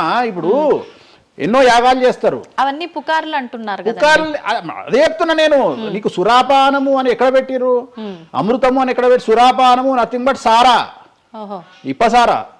అంటే అప్పుడు ఇన్ని రకాల మందులు లేవు కాబట్టి, స్కాచ్లు ఓడకాలు వైండ్లు లేవు కాబట్టి అప్పుడు మనకు ఒకటే ఏంది సురాపానం. సురాపానం అంటే సారా, సారా అంటే ఇప్పసారా, ఇప్ప పూల నుండి తీసినటువంటి సారా. అంతే, అది కూడా అంతే. మళ్ళా రోజులు పెరుగుతున్న కొద్ది టేస్ట్ మారుతుంది. సో ఇవాళ వేణుస్వామి వచ్చి మాట్లాడంగానే ఇక ఎక్కడ లేనటువంటి, అంటే ఏం లేదు. నేను అనేది ఏంటంటే టార్గెట్ చేయడానికి ఏదో ఒకటి కావాలి. ఇప్పుడు నువ్వు దశమహావిద్యల గురించి తెలుసుకోవాలి అంటే నువ్వు కామాఖ్య పోవాలి. కామాఖ్య పోవాలంటే అప్ అండ్ డౌన్ 30,000 అవుతుంది ఫ్లైట్ టికెట్, ట్రైన్లో పోలేవు. ఈ 30,000 రూపాయలు ఖర్చు పెట్టి నువ్వు అక్కడికి పోయి అక్కడ ఏం జరుగుతుంది అని తెలుసుకుని వచ్చిన తర్వాత వేణుస్వామి మీద నీకు క్లారిటీ వస్తుంది. సో ఒకవేళ నమ్మినోడు నమ్ముతాడు, నమ్మనోడు నమ్మడు. I don't care. నేనేంటంటే నేను తీసుకున్నటువంటి టార్గెట్ ప్రకారం వెళ్తున్నా, నేను చెప్పాలనుకున్నా. కానీ ఆల్మోస్ట్ ఆల్ తెలుగు స్టేట్స్లో 70-80% జనాలకు వామాచారం అంటే ఏందో తెలుసు, దశమహావిద్యలు అంటే ఏందో తెలుసు, దశమహావిద్యలో దేంతో పూజ చేస్తారో తెలుసు, అన్నీ తెలుసు. ఇంకొకటి ఏమైపోయిందంటే మీడియాలో నా గురించి రావడం వల్ల వేణుస్వామి వామాచారంలో స్పెషలిస్టు అనే విషయాన్ని నేను పబ్లిసిటీ చేసుకోకుండానే జనాల్లోకి వెళ్ళిపోయింది. సో ఎవరైతే వామాచారంతో పూజలు చేయాలనుకుంటారో ఆటోమేటిక్గా వాళ్ళే నా దగ్గరకు వస్తున్నారు. స్వామి, ఎందుకంటే ఇప్పుడు క్యాన్సర్కు పలానా దగ్గర మందిస్తారు అని నువ్వు నెగిటివ్గా ప్రమోట్ చేసావు అనుకో, జనాలు అక్కడికే పోతారు. అట్లనే వేణుస్వామి వామాచారంలో పూజలు చేస్తారట, వామాచారం కావాల్సిన వాళ్ళు నా దగ్గరికే వస్తారు డైరెక్ట్. సో ఈజీగా నన్ను రూట్ చేసి ఈయన దగ్గరికి వెళ్ళండి అని చెప్పినట్టు అయిపోయింది. అందుకని నాకు ఫ్రీ పబ్లిసిటీ వల్ల ఇంకా నేను ఉన్నదానికంటే ఇంకొక 100% బిజీ అయినా. అంటే ఏమవుతుంది, ఎందుకంటే అమ్మవారు కదా డిసైడ్ చేసేది. నేనేమనుకుంటా అంటే అమ్మవారు డిసైడ్ చేస్తుంది, అమ్మవారే డిసైడ్ చేస్తుంది. ఇప్పుడు నేను ఏదైనా హిందూ మతానికి, హిందూ శాస్త్రానికి, వామాచార విధానానికి, తంత్ర మార్గానికి, అమ్మవార్లకు వ్యతిరేకంగా నేను ఏం చేసినా అమ్మవారు నన్ను సర్వనాశనం చేస్తుంది. ఒకవేళ నా జోలికి వస్తే అమ్మవారు చూసుకుంటుంది, వాళ్ళ సంగతి నాకు అనవసరం. ఇప్పుడు మీరు అన్నారు అంటే ఈ దశమహావిద్యల్లో అమ్మవార్లకి మద్యము ఇవన్నీ పంచమకారాలన్నీ కూడా కామన్, అది అందరికీ తెలిసిందే అని. మరి మీరొక్కరే ఎందుకు బల్లగుద్దినట్టు ఇది వాస్తవం అని చెప్తున్నారు? అందరూ చెప్పే విధానం ఏ రకంగా ఉంది అంటే మనలో ఉన్న ఈ చక్రాలని యాక్టివేట్ చేయడము, మద్యము అని అంటే మద్యం కాదు ఇంకేదో అని చెప్పి, మాంసము అంటే మాంసం కాదు అల్లంతో ఇంకేదో మిక్స్ చేస్తే వచ్చేదాన్ని మాంసంగా పలుకుతారు కానీ అది మాంసం కాదు, అంటే జీవిని చంపడం ఇదంతా కాదు. ఈ విధానం చాలా మంది చెప్పుకుంటారు వస్తున్నారు. ఏం చెప్తారు అట్లా? అంటే దక్షిణాచారంలో పూజలు చేసే వాళ్ళు వాళ్ళ దగ్గరికి భక్తులు రావాలి అంటే వాళ్ళు అదే చెప్తారు. ఓకే, నీకు దీనికి ఒక ఎగ్జాంపుల్ చెప్తా. 2 వీలర్ ఎప్పుడైనా వాడినావా నీ లైఫ్ లో? నువ్వు 2 వీలర్ వాడినవా? నేను అడుగుతున్నా తల్లి, నిన్నే అడుగుతున్నా. 2 వీలర్ ఎప్పుడైనా వాడినవా? నేను ఎప్పుడు డ్రైవ్ చేయలే. సో 2 వీలర్ వాడిన వాళ్ళకే తెలుస్తుంది ఈ విషయం, చాలా బాగా తెలుస్తుంది. 2 చక్రాల బండి వాడిన వాడు కార్పొరేటర్ దాంట్లో ఆ పెట్రోల్లో చెత్త వస్తుంది. చెత్త వచ్చినప్పుడు బండి స్టార్ట్ కాదు, స్టార్ట్ కాకపోతే మనం కొట్టి కొట్టి కొట్టి కొట్టి మెకానిక్ దగ్గర తీసుకుపోయి మెకానిక్ దగ్గర పెడతాం బండి. ఏ మెకానిక్ కూడా మన ముందు కిక్కు కొట్టాడు. బండి ఫస్ట్ మనం ఆపగానే వాడు చేసేది ఫస్ట్ అది ఇప్పుతాడు మొత్తం. ఎందుకంటే వాడికి తెలుసు ఒకవేళ పుసుక్కున స్టార్ట్ అయితే వీడు నాకు పైసలు ఇయ్యాడు. అందుకని ఏం చేస్తాడంటే దాన్ని కిక్కు కొట్టకుండా మొత్తం డప్ప నిప్పి కార్పొరేటర్ క్లీన్ చేసి పైపు తీసి మొత్తం పెట్రోల్ ఇట్లా చూసి అంత పెట్టి చేసినాక ఒక కిక్కు కొట్టగానే కుయ్యి అని స్టార్ట్ అవుతుంది. 50 రూపాయలు ఇస్తారంటాడు. రైట్, అయిపోయింది. రెండవది, నువ్వు ఆంజనేయ స్వామి గుళ్ళో పనిచేసే పంతుల దగ్గరికి పో, జ్యోతిష్యం చెప్పించుకో. దోష నివారణ నీకు ఏం చెప్తాడంటే హనుమంతుడికి సింధూరము అంటాడు. అవును. నవగ్రహ గుడిల పంతుల దగ్గరికి పో, గ్రహాల పూజలు చెప్తారు. నవగ్రహాలకు అభిషేకము అంటాడు, తైలాభిషేకము అంటాడు. అంటే నువ్వు ఎవరి దగ్గరికి పోతే వాడి దగ్గర లేని దాన్ని వాడు అడ్వైజ్ చేయడు. లాజిక్ అర్థమైందా? వాడి దగ్గర లేని దానికి వాడు అడ్వైజ్ చేయడు. దశమహావిద్యల గురించి కానీ వామాచారం గురించి కానీ చేయగలిగిన తోపు తురుము సౌత్ ఇండియాలో వేణుస్వామి ఒక్కడే. బుద్ధి లేనివాడు ఎవడన్నా నువ్వు పోతే పండితుని దగ్గరికి పోతే నాకు చేత కాదండి, నేను ఎదవనండి, అక్కడ వేణుస్వామి గారు ఉన్నారండి అని ఎవడన్నా పంపిస్తాడా నిన్ను? పంపించరు. ఏమంటాడు అప్పుడు? అవన్నీ తప్పులు, నేను చేసే కరెక్ట్ అంటాడు. అంతేగాని నా దగ్గరికి వీళ్ళందరూ దారి మళ్ళిస్తారా? పొండి వేణుస్వామి దగ్గరికి, పొండి వేణుస్వామి దగ్గరికి అని. అప్పుడు ఏం చెప్తాడు? పంచమకారాలు లేవు అంటాడు. అప్పుడు నేనేం చెప్తున్నా? వేణుస్వామి నిజాయితీ పరుడు కాడు, వేరే వాళ్ళు నిజాయితీ పరులు కారు. మీ చేతిలో ఆండ్రాయిడ్ ఫోనో ఐఫోనో ఉంది, గూగుల్లో కానీ చాట్ జీపీటీలో కానీ జెమినీలో కానీ వామాచారం అంటే ఏందో ఓపెన్ చేయండి, దశమహావిద్యలు అంటే ఏందో ఓపెన్ చేయండి, వామాచారంలో ఉండే పంచమకారాలు అంటే ఏంటో ఓపెన్ చేయండి. మీకు మీరే తెలుసుకోండి. ఈ సమాజంలో తెలుగు రాష్ట్రాల్లో ఉన్న దొంగలెవరో దొరలెవరో మీరే గుర్తుపట్టండి. ఎవరు అబద్ధాలు చెప్తున్నారో అనే విషయాన్ని తెలుసుకోండి. వేణుస్వామి దొంగ అయితే వేణుస్వామి దగ్గరికి రాకండి, వేణుస్వామి జ్యోతిషం చేత కాకపోతే రాకండి, వేణుస్వామి పంచమకారాలు తప్పు చెప్తే రాకండి. మీరు ఎవరిని అడగండి, మనుషుల మాట నమ్మకండి, దీన్ని నమ్మండి. నేను అందుకనే మనుషుల్లో మార్పులు ఉండొచ్చు, మనుషుల్లో భేదాభిప్రాయాలు ఉండొచ్చు, మనుషుల్లో ఈగోలు ఉండొచ్చు. దీంట్లో ఈగోలు లేవు, దీనికి ఈగో లేదు, దీనికి పొసెసివ్నెస్ లేదు, దీనికి ఈర్ష్య లేదు. మంచిగా ఓపెన్ చేయండి, వామాచారం అని కొట్టండి. వామాచారం అంటే ఏందో చూపిస్తుంది, పంచమకారాలు అంటే ఏందో చూపిస్తుంది, దశమహావిద్యలు అంటే ఏందో చూపిస్తుంది, కామాఖ్య దేవాలయం అంటే ఏందో చూపిస్తుంది. సో పంచమకారాల్లో ఏమేమి ఉంటాయో అదే చూపిస్తుంది. సో పంచమకారాలలో ఒక్కటి మాత్రమే గురుముత, మాకు గురువు ఏం నేర్పించిండో అది మేము చేయాలి. మిగిలిన 4 మైథునం, మిగిలిన 4 ఫిజికల్గా పెట్టాల్సిందే. సాత్విక దేవతలు అంటే గణపతి, సరస్వతి, వెంకటేశ్వర స్వామి, చండి, వీళ్ళంతా సాత్విక దేవతలు. మేము దశమహావిద్యలకు వచ్చేటప్పటికి ఉగ్రదేవతలు. ఉగ్రదేవతలకు ఎప్పుడు కానీ డైరెక్ట్గా నువ్వు ఏమైతే సబ్జెక్ట్లో ఉన్నాయో అవి పెట్టాల్సిందే. సో ఉగ్రదేవత విషయంలో కాంప్రమైజ్ అనేది లేదు. ఉగ్రదేవతలకు నువ్వు ఖచ్చితంగా సాటిస్ఫై చేయాల్సిందే. నాకు అర్థం కాని విషయం ఏంటంటే తెలంగాణలో ఆషాఢ మాసంలో బోనాల విషయంలో జరిగే తంతునే నేను కొత్తగా చేస్తలేను, అదే తంతు నేను చేస్తున్నా. మీకు అక్కడ లేని సమస్య ఇక్కడ ఎందుకు వస్తుంది నాకు అర్థమైతలేదు. కానీ అక్కడ బలి అండ్ పానకం, కళ్ళు, ఈ 2 సాకపోయటం మాత్రమే ఉన్నాయి. పంచమకారాలు ఏం లేవు కదా. మత్స్యం అంటే ఏంది? చేపతో ఏం కుంపలు మునిగినాయి. కానీ మీరు అన్నట్టుగా చూస్తే ఇక్కడ పంచమకారము, ఇక్కడ మాత్రం పంచమకారం కాదు కాబట్టి విమర్శిస్తున్నారేమో. అవునమ్మా, ఇప్పుడు ముద్ర అనేది అది ముద్ర తంతే కదా, క్రియనే కదా. తంత్ర మార్గంలో ముద్ర అనేది ఒక వ్యవస్థ. మత్స్యము అంటే చేపనే కదా. నువ్వు కొత్తగా పెట్టేది ఏముందాడా? మటను, మద్యము, మత్స్యము, ఇంకొకటి ఎక్కువ వస్తుంది నీకు, అంతే అంతే కదా నువ్వు పెట్టేది. కానీ అది కూడా ప్రాంతాన్ని బట్టి చేయాల్సిన విధానము. దాన్ని తీసుకొచ్చి ఇక్కడ మాట్లాడేది ఏంది, ఎందుకు మాట్లాడాలి అని అంటున్నారు కదా. సో ఇప్పుడు ఒక ప్రాంతానికే దేవత పరిమితం అయితే అట్లా అని కాదు, కొంతమంది ప్రాంతానికి పరిమితమై ఉంటారు, కొంతమంది గ్రామానికి పరిమితమై ఉంటారు, అలా ఉంటూ ఉంటారు కదా. మరి అక్కడ కామాఖ్య దగ్గరే చేయాలి, కామాఖ్య దగ్గరే మాట్లాడాలి, ఆ పూజలు తీసుకొచ్చి ఇక్కడ చేయడం ఇక్కడ నేనేం చేయలేదే అనే వాళ్ళు ఉన్నారు. అవునమ్మా, అదే చెప్తున్నా. వాళ్ళు ఎందుకు అంటున్నారు అంటే వాళ్ళకు పొట్టబోతుంది కదా, వాళ్ళ కూడు దగ్గర నోటి దగ్గర కూడిపోతుంది కదా, మస్తుగా మాట్లాడతారు. ఇది ఏమైతుంది? నేను ఒక లాజిక్ చెప్తా. ఇప్పుడు నీకు ఒక షాపు నడుస్తుంది, బుక్ స్టాల్ అంటే ఎదురుగా ఇంకో బుక్ స్టాల్ పెట్టినప్పుడు ఆటోమేటిక్గా వీటి దెబ్బతింటాడు. నేను ఒక కొత్త మార్గం ఎంచుకున్నా, ఈ కొత్త మార్గం ఎంచుకోవడానికి దమ్ము ధైర్యం కావాలి. నా వేలో నేను వెళ్తున్నా. నన్ను విమర్శించడానికి చాలా మంది వస్తారు. కారణం ఏంటి అంటే వేణుస్వామి ఒక్కడే, వేణుస్వామి ఒక్కడే. కానీ 99 మంది పాజిటివ్ దక్షిణాచారంలో వెళ్తే వేణుస్వామి ఒకడే వామాచారంలో వెళ్తున్నాడు. వీళ్ళకి నేను అందరికీ కాంపిటీటర్గా వీళ్ళు భావిస్తున్నారు. నేనేమంటున్నా అంటే సార్ నీకు నేను కాంపిటీటరే కాదు, ఎందుకంటే మీరందరూ సౌందర్య మన ఆమె పేరు ఇంకో సాయి ఏమో హీరోయిన్ పేరు ఏదో ఉంటుంది కదా, సాయి పల్లవి. సో మీరంతా సాయి పల్లవి సౌందర్య టైపు, నేను సన్నీ లియోన్ టైపు. నన్ను వదిలేయండి, నన్ను వదిలేయండి. నాకు మీకు కాంపిటీషన్ లేదు. నేను బికినీ మీద తిరుగుతా, నేను అన్ని వదిలేసుకున్నా. నా మొలదారం కూడా తీసి పక్కకు పెట్టిన. అంటే నాకు బట్టలు ఇప్పే అవకాశం మీకు ఇవ్వట్లా, మొత్తం ఇప్పేసుకున్నా నేను ఆల్రెడీ. మీరు ఇప్పుదామంటే ఏం లేవు నా దగ్గర చివరికి నా అండర్వేర్తో సహా నా మొలదారంతో సహా ఇప్పుకున్నా.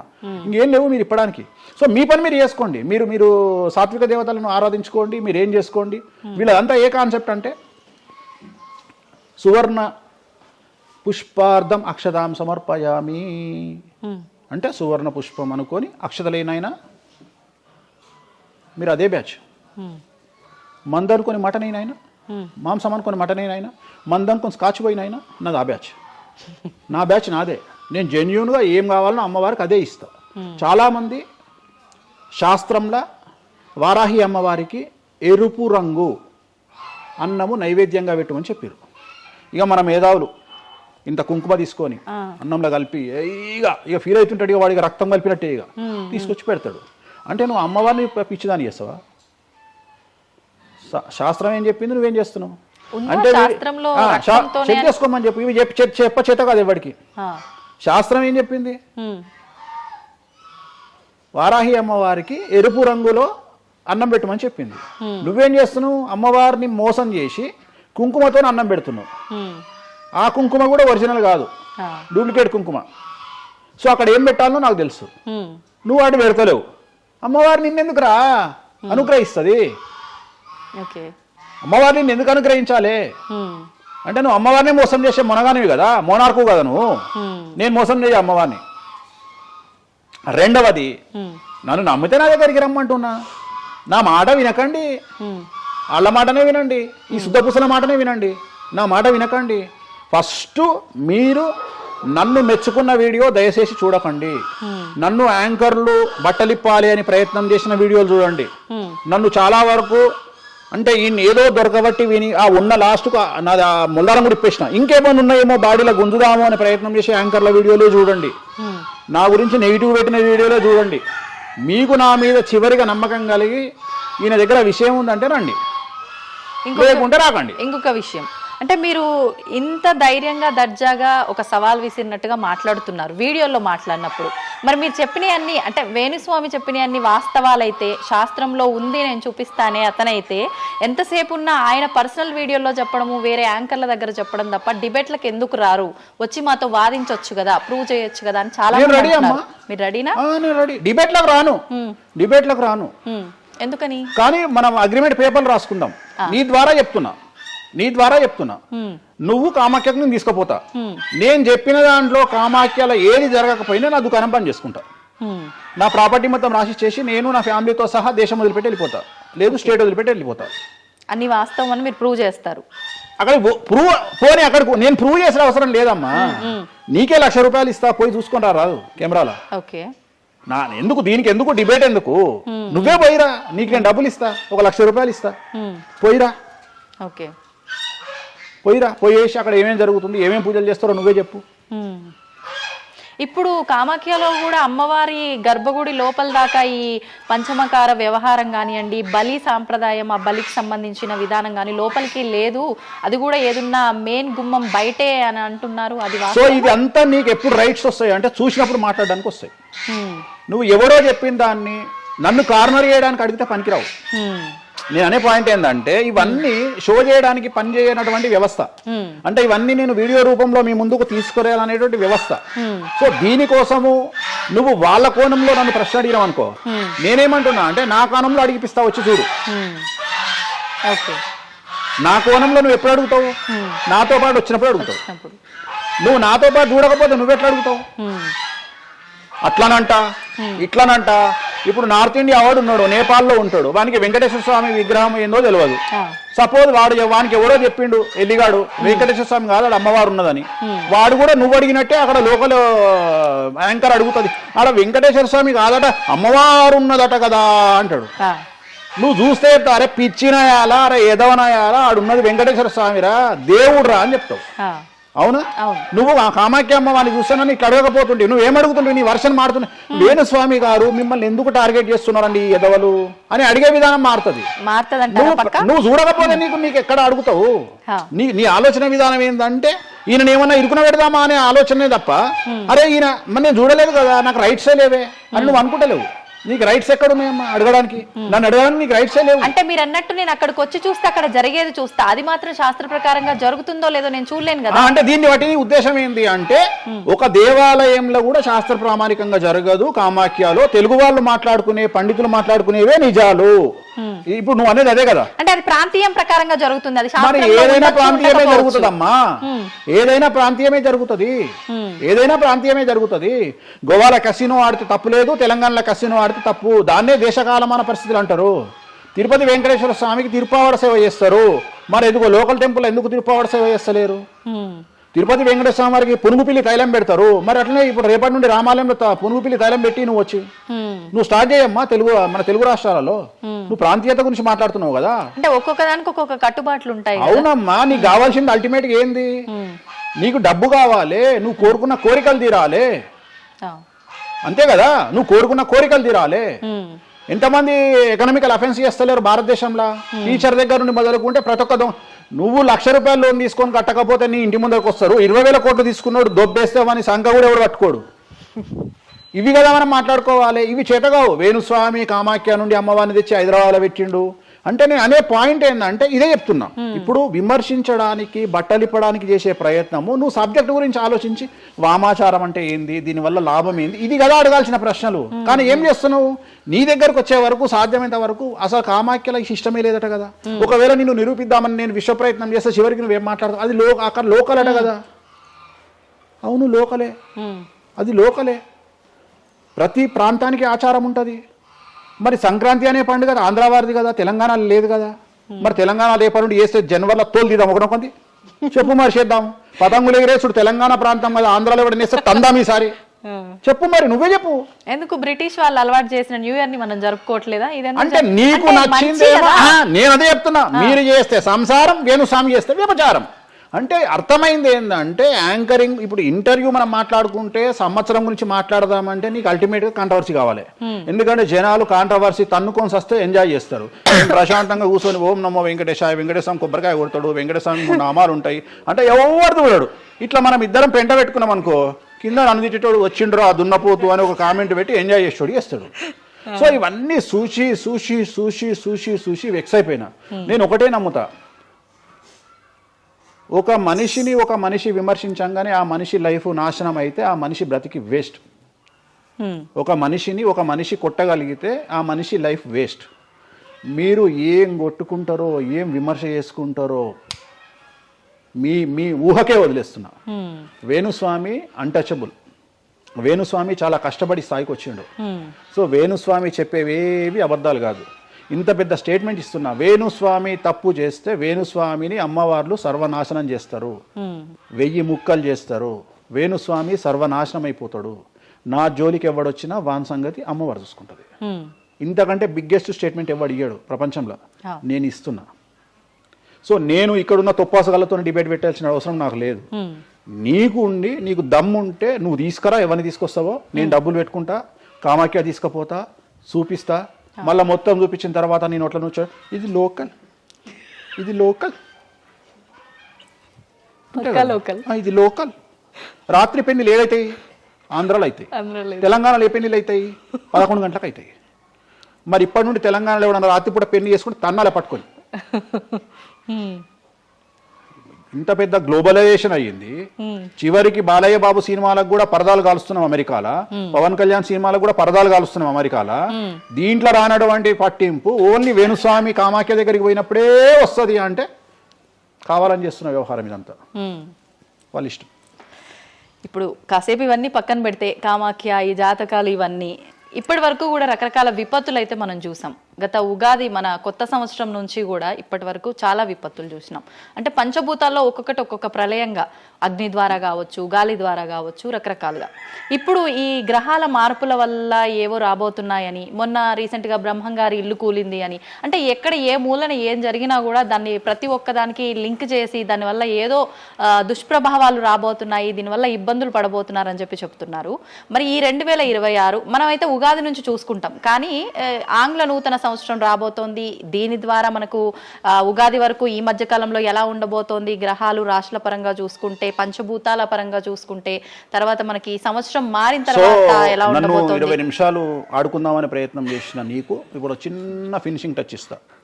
అసలు నువ్వు జనవరి 1కు ముందు నా దగ్గరికి ఇంటర్వ్యూకి ఎందుకు వచ్చినావు? ఎందుకు రావు? ఉగాది కదా నువ్వు రావాలి. ఉగాదిది సపరేట్, అప్పుడు కొత్త పంచాంగం దృష్ట్యా ఇది సపరేట్. క్వశ్చన్ లేదు. ఎందుకని? తప్పు. దీనికి ఆన్సర్ చెప్పినాకనే ముందరకు పోవాలి మనం. ఉగాది 2026 మార్చి 19 నాడు శ్రీ పరాభవన సంవత్సరం వస్తుంది. దానికి కదా మనం పంచాంగం తీసుకోవాలి. నేను ఎందుకు ముందుగా వచ్చానంటే నేను దానికి ఆన్సర్ చెప్తా. మీరు ఎట్లాగో బిజీ పూజల్లో, మళ్ళీ నాకు అవకాశం దొరుకుతుందో లేదో తెలియదు. కాదు కాంపిటీషన్ జీవితములో నిన్ను నువ్వు నిలబెట్టుకోవడానికి కొత్తదనాన్ని ఎంచుకొని నిన్ను నమ్ముకున్నటువంటి ఓనర్కు నీ పూర్తి కర్త కర్మ క్రియ నీ రిజల్ట్ను ఇవ్వడానికి నువ్వు చేస్తున్నటువంటి ఒక ప్రయత్నం, నిన్ను నువ్వు జనాల్లో కొత్తగా ప్రొజెక్ట్ చేసుకోవడానికి చేస్తున్నటువంటి ప్రయత్నం. అదే ప్రయత్నం వేణుస్వామి చేసిండు కామాఖ్య విషయంలో. అమ్మా ఇట్లొచ్చారా? అర్థమైందా? కాబట్టి జనాల్లో కొత్తదానంలో కొత్తగా వస్తే నువ్వు గదే యాంకరింగ్ నేర్చుకున్నావు, గాయన గదే అడ్వకేట్ చదువుకుండు, గా టీవీ ఛానల్ గదే చేసింది. మరి గా టీవీ ఛానల్ ఏమో ప్రైమ్ టైమ్ స్లాట్ 2 లక్షలు ఎట్లా పోతుంది, పనికి వాళ్ళ చిన్న ఛానల్ 2000 ఎందుకు పోతుంది అంటే వాళ్ళు కష్టపడడానికి, వాళ్ళు చేసిన స్టింగ్ ఆపరేషన్లు కావచ్చు, వాళ్ళు జీవితాన్ని నాశనం చేసిన విధానం కావచ్చు, వాళ్ళకి ఆ పేరు వచ్చింది. సో అట్లనే వేణుస్వామి కష్టపడి ఈ స్థాయికి రావడానికి వేణుస్వామికి అంటూ ఒక బ్రాండ్ ఉన్నది. సో రెండవది, ఇదే సంవత్సరం ఇదే ఛానల్లో 2025 శివ అనే ఒక యాంకర్ కు నేను ఇంటర్వ్యూ ఇచ్చిన. అందులో చాలా విషయాలు చెప్పిన. ఏమేం చెప్పిన? ఈ సంవత్సరము రైలు ప్రమాదాలు ఎక్కువ అని చెప్పిన, విమాన ప్రమాదాలు ఎక్కువ అని చెప్పిన. చెప్పంగా వెనకకెంచి వచ్చి వీరికి పని పాట లేదు, వీడు పొద్దుగాలు లేస్తే నెగిటివే మాట్లాడతాడు అని తిట్టిరు నన్ను. మరి అయినప్పుడు ఒక్కడన్నా పెట్టడేంద్రా? పెట్టాలే కదా. ఎందుకు పెట్టారు అంటే చివరికి జ్యోతిష్యం చెప్పుకునే స్వేచ్ఛ కూడా మా బొందకు లేకుండా చేసిరు. జ్యోతిష్యంలో అరే ఇప్పుడు నా సొంత కవిత్వం కాదు, ఎవరిని అడిగినా చెప్తారు. ఈ సంవత్సరం గురువు అధిపతి కమాండర్ కేతువు అన్ని క్లియర్గా ఉన్నాయి. కేతువు అంటే మోక్షకారకుడు, భక్తికారకుడు. ఈ సంవత్సరం 2026లో ఎక్కడైతే జనాలు గుమిగూడు ఉంటారో అక్కడ ప్రాబ్లమ్స్ వస్తాయి. అది రేపు జరగబోయేటువంటి పుష్కరాలు కావచ్చు, రేపు జరగబోయే సమ్మక్క సారక్క పండగ కావచ్చు, లేకపోతే దేవాలయాల్లో ముక్కోటి ఏకాదశి కావచ్చు, ఎక్కడైతే భక్తి భావం ఉంటుందో అక్కడ చాలా పెద్ద పెను ప్రమాదాలు సంచలనాలు జరుగుతాయని శాస్త్రం చెప్తుంది.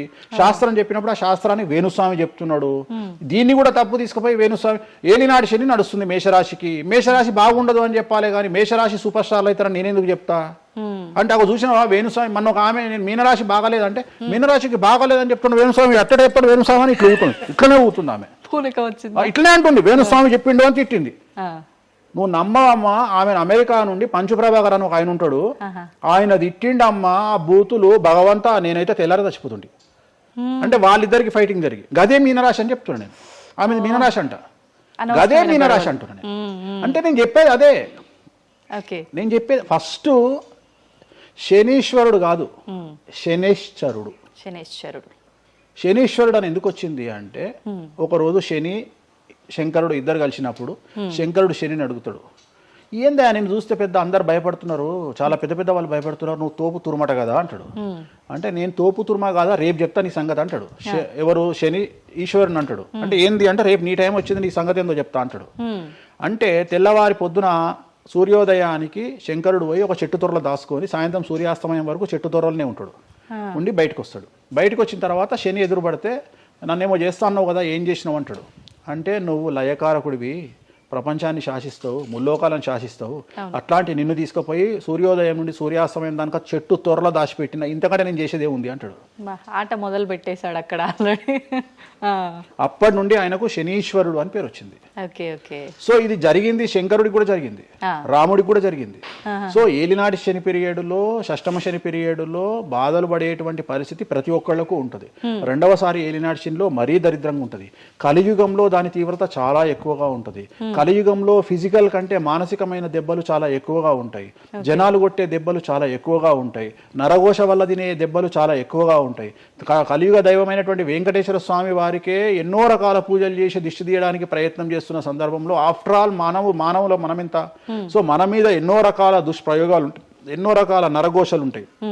సో ఇవన్నీ జనాలకు తెలియజేయాల్సిన బాధ్యత ఒరిజినల్ పండితుడిగా, ఒరిజినల్ జ్యోతిష్కుడిగా నా మీద ఉంది.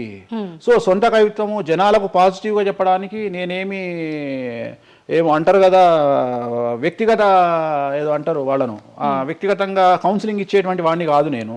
సో నేను శాస్త్రం ఏం చెప్పిందో నేను దాన్ని మాత్రమే జనాలకు చెప్పడానికి నేను ఇక్కడ ఉన్నా. అంతేగాని క్యాన్సర్ వచ్చిన పట్టుకొని నీకు ఏం లేదు అని చెప్పి వాడిని ఇంటికి పంపించి 2 రోజుల తర్వాత సచ్చేటట్టు చేసేటువంటి నీచుడిని నేను కాదు.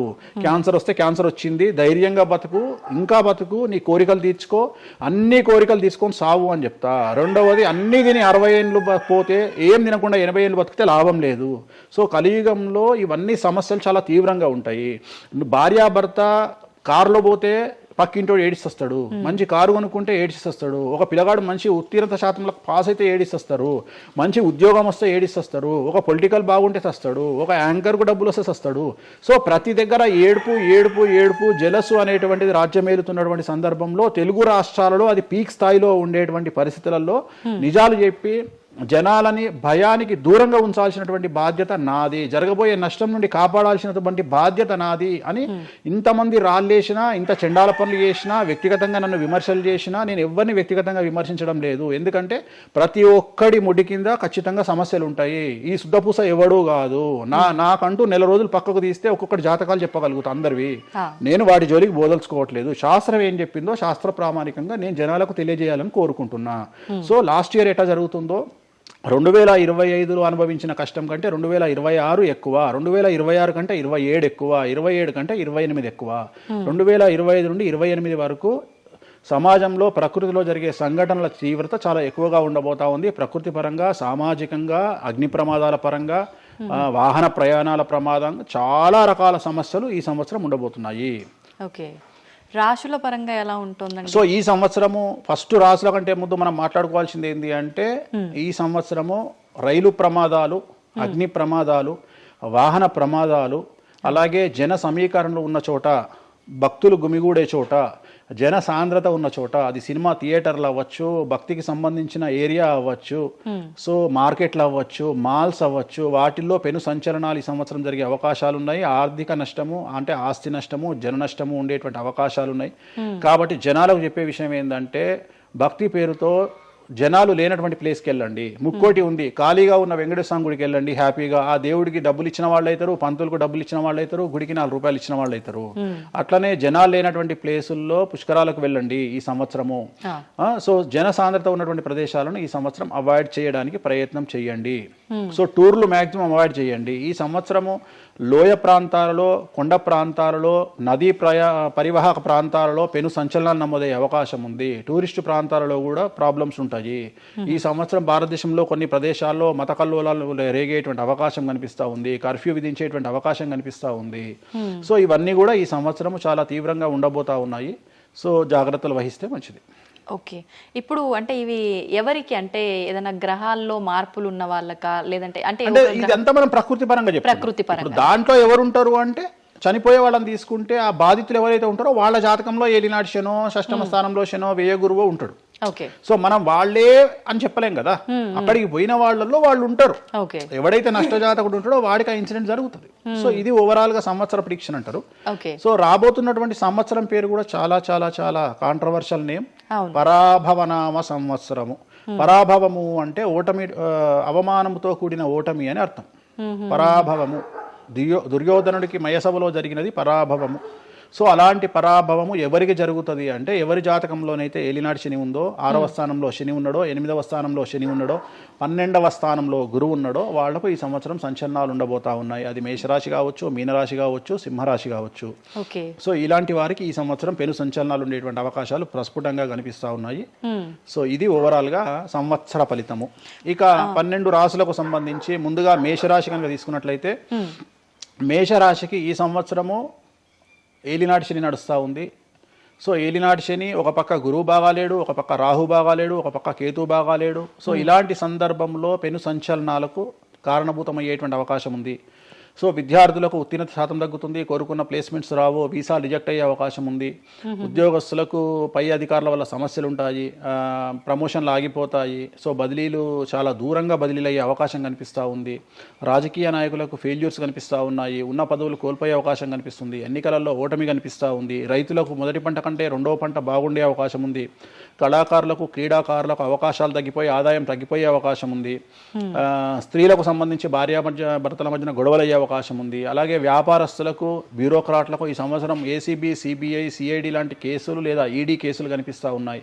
ఈ సంవత్సరం ఓవరాల్గా మేషరాశి వాళ్ళని తీసుకుంటే న్యాయపరమైన ఇబ్బందులు, ఆర్థికపరమైన ఇబ్బందులు, ఆరోగ్యపరమైన ఇబ్బందులు, తండ్రికి సంబంధించిన అపమృత్యు గండము, అలాగే న్యాయపరమైన చిక్కులు, వాహన ప్రమాదాలు, భార్యాభర్తల మధ్యన గొడవలు, ఇవన్నీ మేషరాశి వారికి కనిపిస్తూ ఉన్నాయి. మరి ఏం చేసుకోవాలా అంటే తిరునల్లా శనీశ్వర ఆలయంలో ప్రత్యేకమైన శని పూజ నిర్వహించుకోవడంతో పాటు నలుపు రంగు దుస్తులకు దూరంగా ఉండడము, నలుపు చెప్పులు, నలుపు వాహనాలకు దూరంగా ఉండడము, లెదర్ వస్తువులకు దూరంగా ఉండడము, నలుపు లెదర్ వస్తువులకు దూరంగా ఉండడం వల్ల సమస్యల నుండి గట్టెక్కుతారు. ఏడాదంతా వీటికి దూరంగా ఉండాలి. మరి తర్వాత నెక్స్ట్ వృషభ రాశి. సో వృషభ రాశి వారికి ఈ సంవత్సరం 100కు ఇంచుమించుగా 75% అనుకూలంగా ఉంది. రాహువు, కేతువు, గురువు, శని అనుకూలత కనిపిస్తూ ఉంది. చాలా బాగుండబోతా ఉంది. ఈ సంవత్సరం మే నుండి విపరీతమైన రాజయోగం పట్టబోతా ఉంది. చాలా అనుకూలంగా ఉంది. విద్యార్థులకు ఉత్తీర్ణత శాతం ఉంటుంది. స్త్రీలకు అనుకూలమైన ఫలితాలు ఉంటాయి. స్త్రీలకు మీ ఇంట్లో కమాండింగ్ అంతా మీదే ఉంటుంది. రాజకీయ నాయకులకు ఎన్నికలలో విజయాలు సాధిస్తారు. డబ్బులు ఎక్కువ ఖర్చైనా విజయాలు సాధిస్తారు. అలాగే రైతులకు 2 పంటల దిగుబడి రాబడి బాగుంటుంది. విద్యార్థులకు కోరుకున్న ప్రదేశాల్లో సీట్లు వస్తాయి. ఉత్తీర్ణత శాతం పెరుగుతుంది. అవివాహితులకు వివాహ యోగ సూచనలు కనిపిస్తున్నాయి. సంతానం లేని వారికి సంతాన యోగం కనిపిస్తూ ఉంది. వ్యాపారస్తులకు అన్ని రంగాల వ్యాపారస్తులకు అనుకూలమైన ఫలితాలు ఉండబోతా ఉన్నాయి. క్రీడాకారులకు, కళాకారులకు అవకాశాలు, ఆదాయము పెరుగుతాయి. ఓవరాల్గా ఈ సంవత్సరం పూర్తి స్థాయిలో మీకు ఎటువంటి సమస్యలు కనిపించడం లేదు. చాలా బాగుంది కాబట్టి మీకు ఎటువంటి రెమెడీస్ అవసరం లేదు. వీలైతే సోమవారం నాడు శివాలయంలో రుద్రాభిషేకాన్ని నిర్వహించుకోండి. సో నెక్స్ట్ మిథున రాశి. ఈ సంవత్సరం ఏదైనా రాశి 100కు 110% అనుకూలంగా ఉంది అంటే మిథున రాశి. సో గురువు, రాహువు, కేతువు అన్ని గ్రహాలు అనుకూలంగా ఉన్నాయి. పట్టిందల్లా బంగారంగా ఉంటుంది. గురువు అతిచారం వల్ల మీ జాతకం చాలా బాగుండబోతా ఉంది. గత 10 సంవత్సరాల నుండి మీరు పడుతున్నటువంటి కష్టాలన్నీ తొలగిపోయే అవకాశాలు కనిపిస్తూ ఉన్నాయి. సో కొత్త స్పీడ్తో ముందుకు వెళ్ళండి. కొత్త ఆలోచనలు చేయండి. ఎంత గొప్పగా జీవితంలో ముందుకెళ్లాలో ప్లాన్ చేయండి. చాలా గొప్పగా ఆలోచించండి. చిన్నగా ఆలోచన చేయకండి. గురువు విపరీత రాజయోగాన్ని ఇవ్వబోతా ఉన్నాడు. దైవబలం మీకు అనుకూలంగా ఉంది.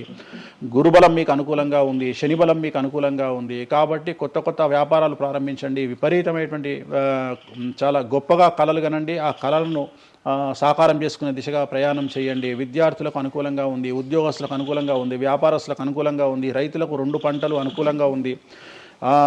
సో ప్రతి వాళ్ళు చెరువులు, తర్వాత చేపల చెరువులు, రొయ్యల చెరువులు పండించే వాళ్ళకు అనుకూలంగా ఉంది. పౌల్ట్రీ ఫామ్ వాళ్ళకు అనుకూలంగా ఉంది. రాజకీయ రంగం వారికి అనుకూలంగా ప్రజల్లో మంచి మార్పులు కనిపిస్తూ ఉన్నాయి.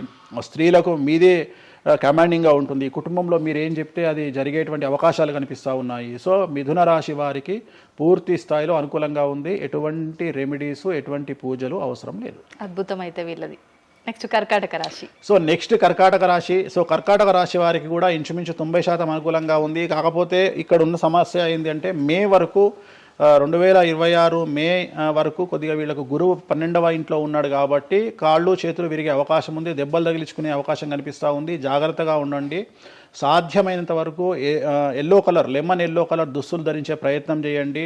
చాలా అనుకూలంగా ఉండబోతా ఉంది. రాజకీయ రంగంలో ఉండే వాళ్లకు విపరీతమైనటువంటి విజయాలు సిద్ధిస్తాయి. జనాల్లో అనుకూలమైన వాతావరణం ఉంటుంది. వ్యాపారస్తులకు విశేషించి అనుకూలంగా ఉంటుంది. విద్యార్థులకు అనుకూలంగా ఉంటుంది. అలాగే రైతులకు అనుకూలంగా ఉంటుంది, కళాకారులకు క్రీడాకారులకు మరీ అనుకూలంగా ఉంటుంది. కాకపోతే ఓవరాల్గా కర్కాటక రాశి వారికి ఈ సంవత్సరం కొద్దిగా శత్రువుల యొక్క బెడద ఒక 10% కనిపిస్తూ ఉంది. కానీ శత్రువులను పట్టించుకోకండి. శని బలం వల్ల వాళ్ళు ఎంత ప్రయత్నాలు చేసినా, రాహు బలం వల్ల వాళ్ళు ఎంత ప్రయత్నాలు చేసినా మిమ్మల్ని ఎవరు ఏమీ చేయలేరు.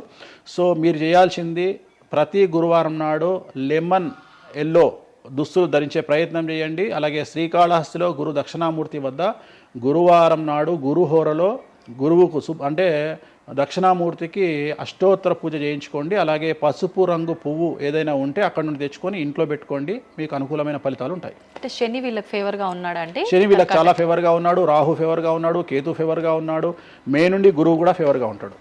అది ఉన్న చిన్న చిన్న ఇబ్బందులకు కూడా ఏమైనా దానాలు అలాంటివి అదే మనం చెప్పిన ఎందుకు గురువు లెమన్ ఎల్లో కలరు గురువుకు దక్షిణామూర్తి సరిపోతుంది, ఇంకా అవసరం లేదు, దానాలు అవసరం లేదు.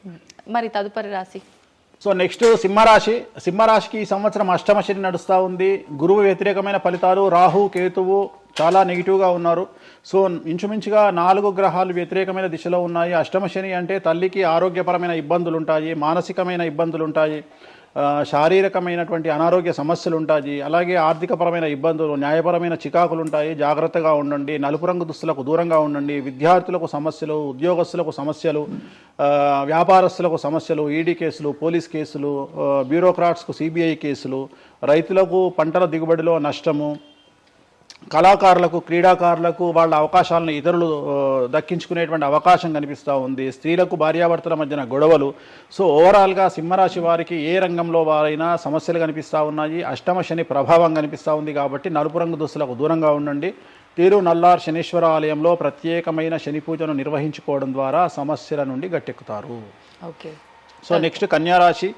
ఈ సంవత్సరం కన్యారాశి వారికి ఇంచుమించు 75% అనుకూలంగా ఉండబోతా ఉంది. శని, అలాగే కుజుడు, రాహువు, కేతువు, గురువు అనుకూలతల వల్ల చాలా అనుకూలంగా ఉండబోతా ఉంది. ఒకే ఒక్క సమస్య ఈ సంవత్సరం ఉండేది, భార్యాభర్తల మధ్యన ఈగోలు కానీ క్లాషెస్ కానీ వచ్చే అవకాశం ఉంది. సో కాంప్రమైజ్ అవ్వడానికి ప్రయత్నించండి. భార్య దగ్గర భర్త, భర్త దగ్గర భార్య, కాంప్రమైజ్ అవ్వండి. ఈగోలకు పోవద్దు, జెలస్లకు పోవద్దు. ఆర్థికపరమైన అంశాల్లో జాగ్రత్తగా ఉండండి. విద్యార్థులకు అనుకూలత కనిపిస్తూ ఉంది, రాజకీయ నాయకులకు అనుకూలత కనిపిస్తూ ఉంది, వ్యాపారస్తులకు, కళాకారులకు, క్రీడాకారులకు విశేషమైన యోగం లభించబోతూ ఉంది.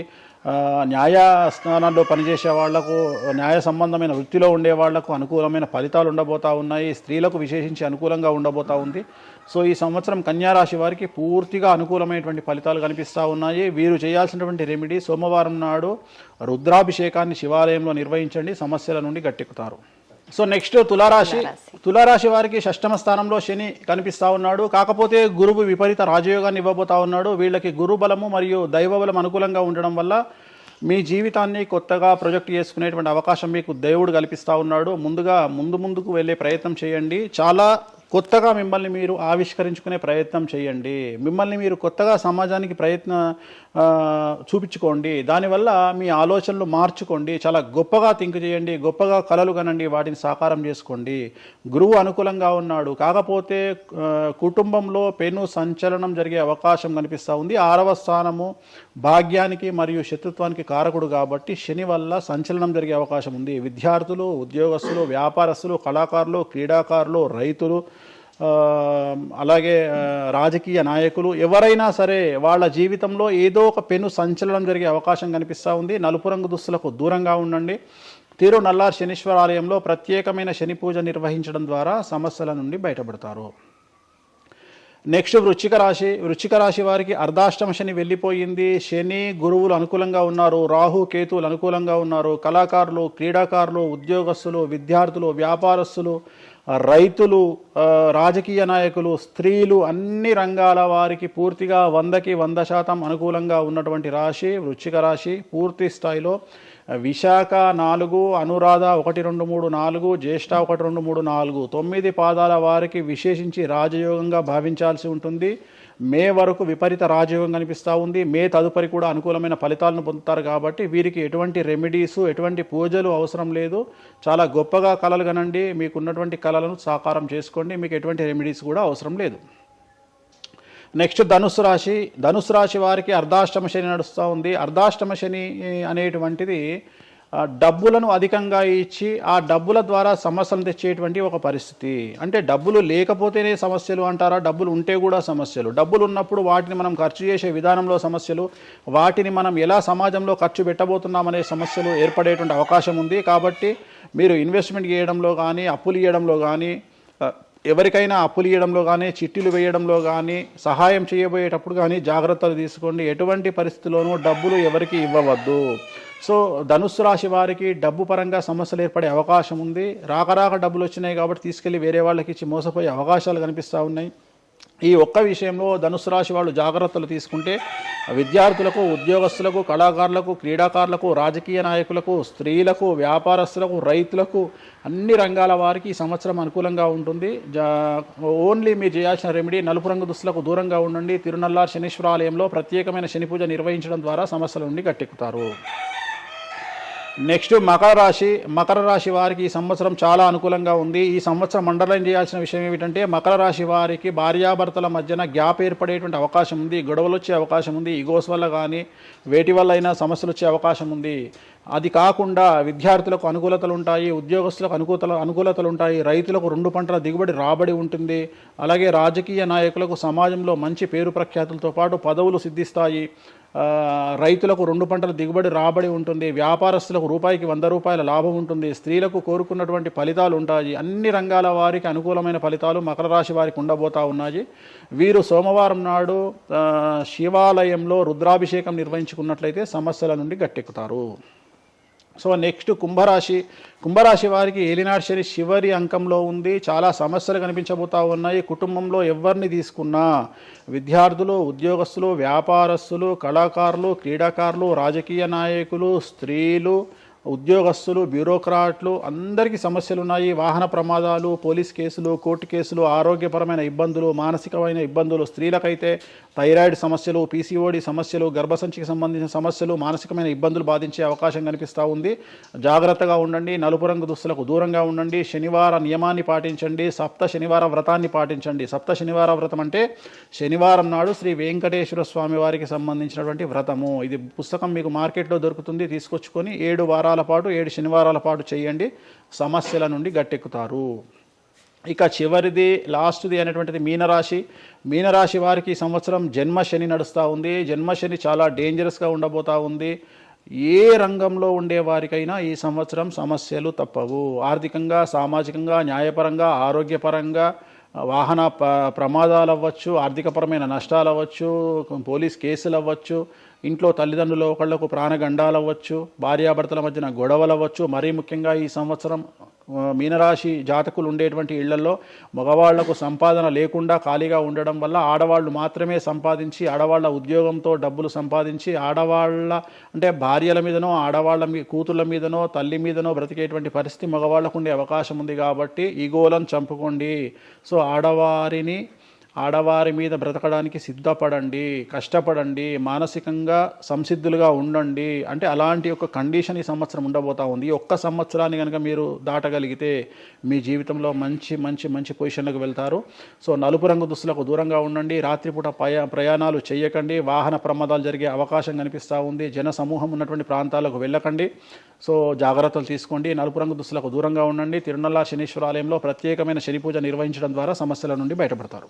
ఇప్పుడు ఈ రాశి ఫలాల్ని ఈ మధ్యకాలంలో చాలా మంది ఫాలో అవుతున్నారండి. ఇది అక్షరం అంటే పేరులో మొదటి అక్షరాన్ని బట్టి ఫాలో అవ్వాలా, లేదంటే డేట్ ఆఫ్ బర్త్ బట్టి వచ్చే రాశిని ఫాలో అవ్వాలా? ఇది పేరులో దాని సంబంధం లేదు. డేట్ ఆఫ్ బర్త్ ప్రకారం చూసుకోవాలి. రెండోది ఇది గోచారం, గ్రహచారం వేరు, గోచారం వేరు. ఇది జస్ట్ గోచారం ప్రకారం ఎలాగైతే మనము సౌరమానం ప్రకారము మనం చూసుకుంటామో అలా ఇది ఓన్లీ చాంద్రమానం ప్రకారము మీ నక్షత్రం ప్రకారం చూసుకోవాల్సిందే. మళ్ళీ వ్యక్తిగతమైన జాతకం వేరు.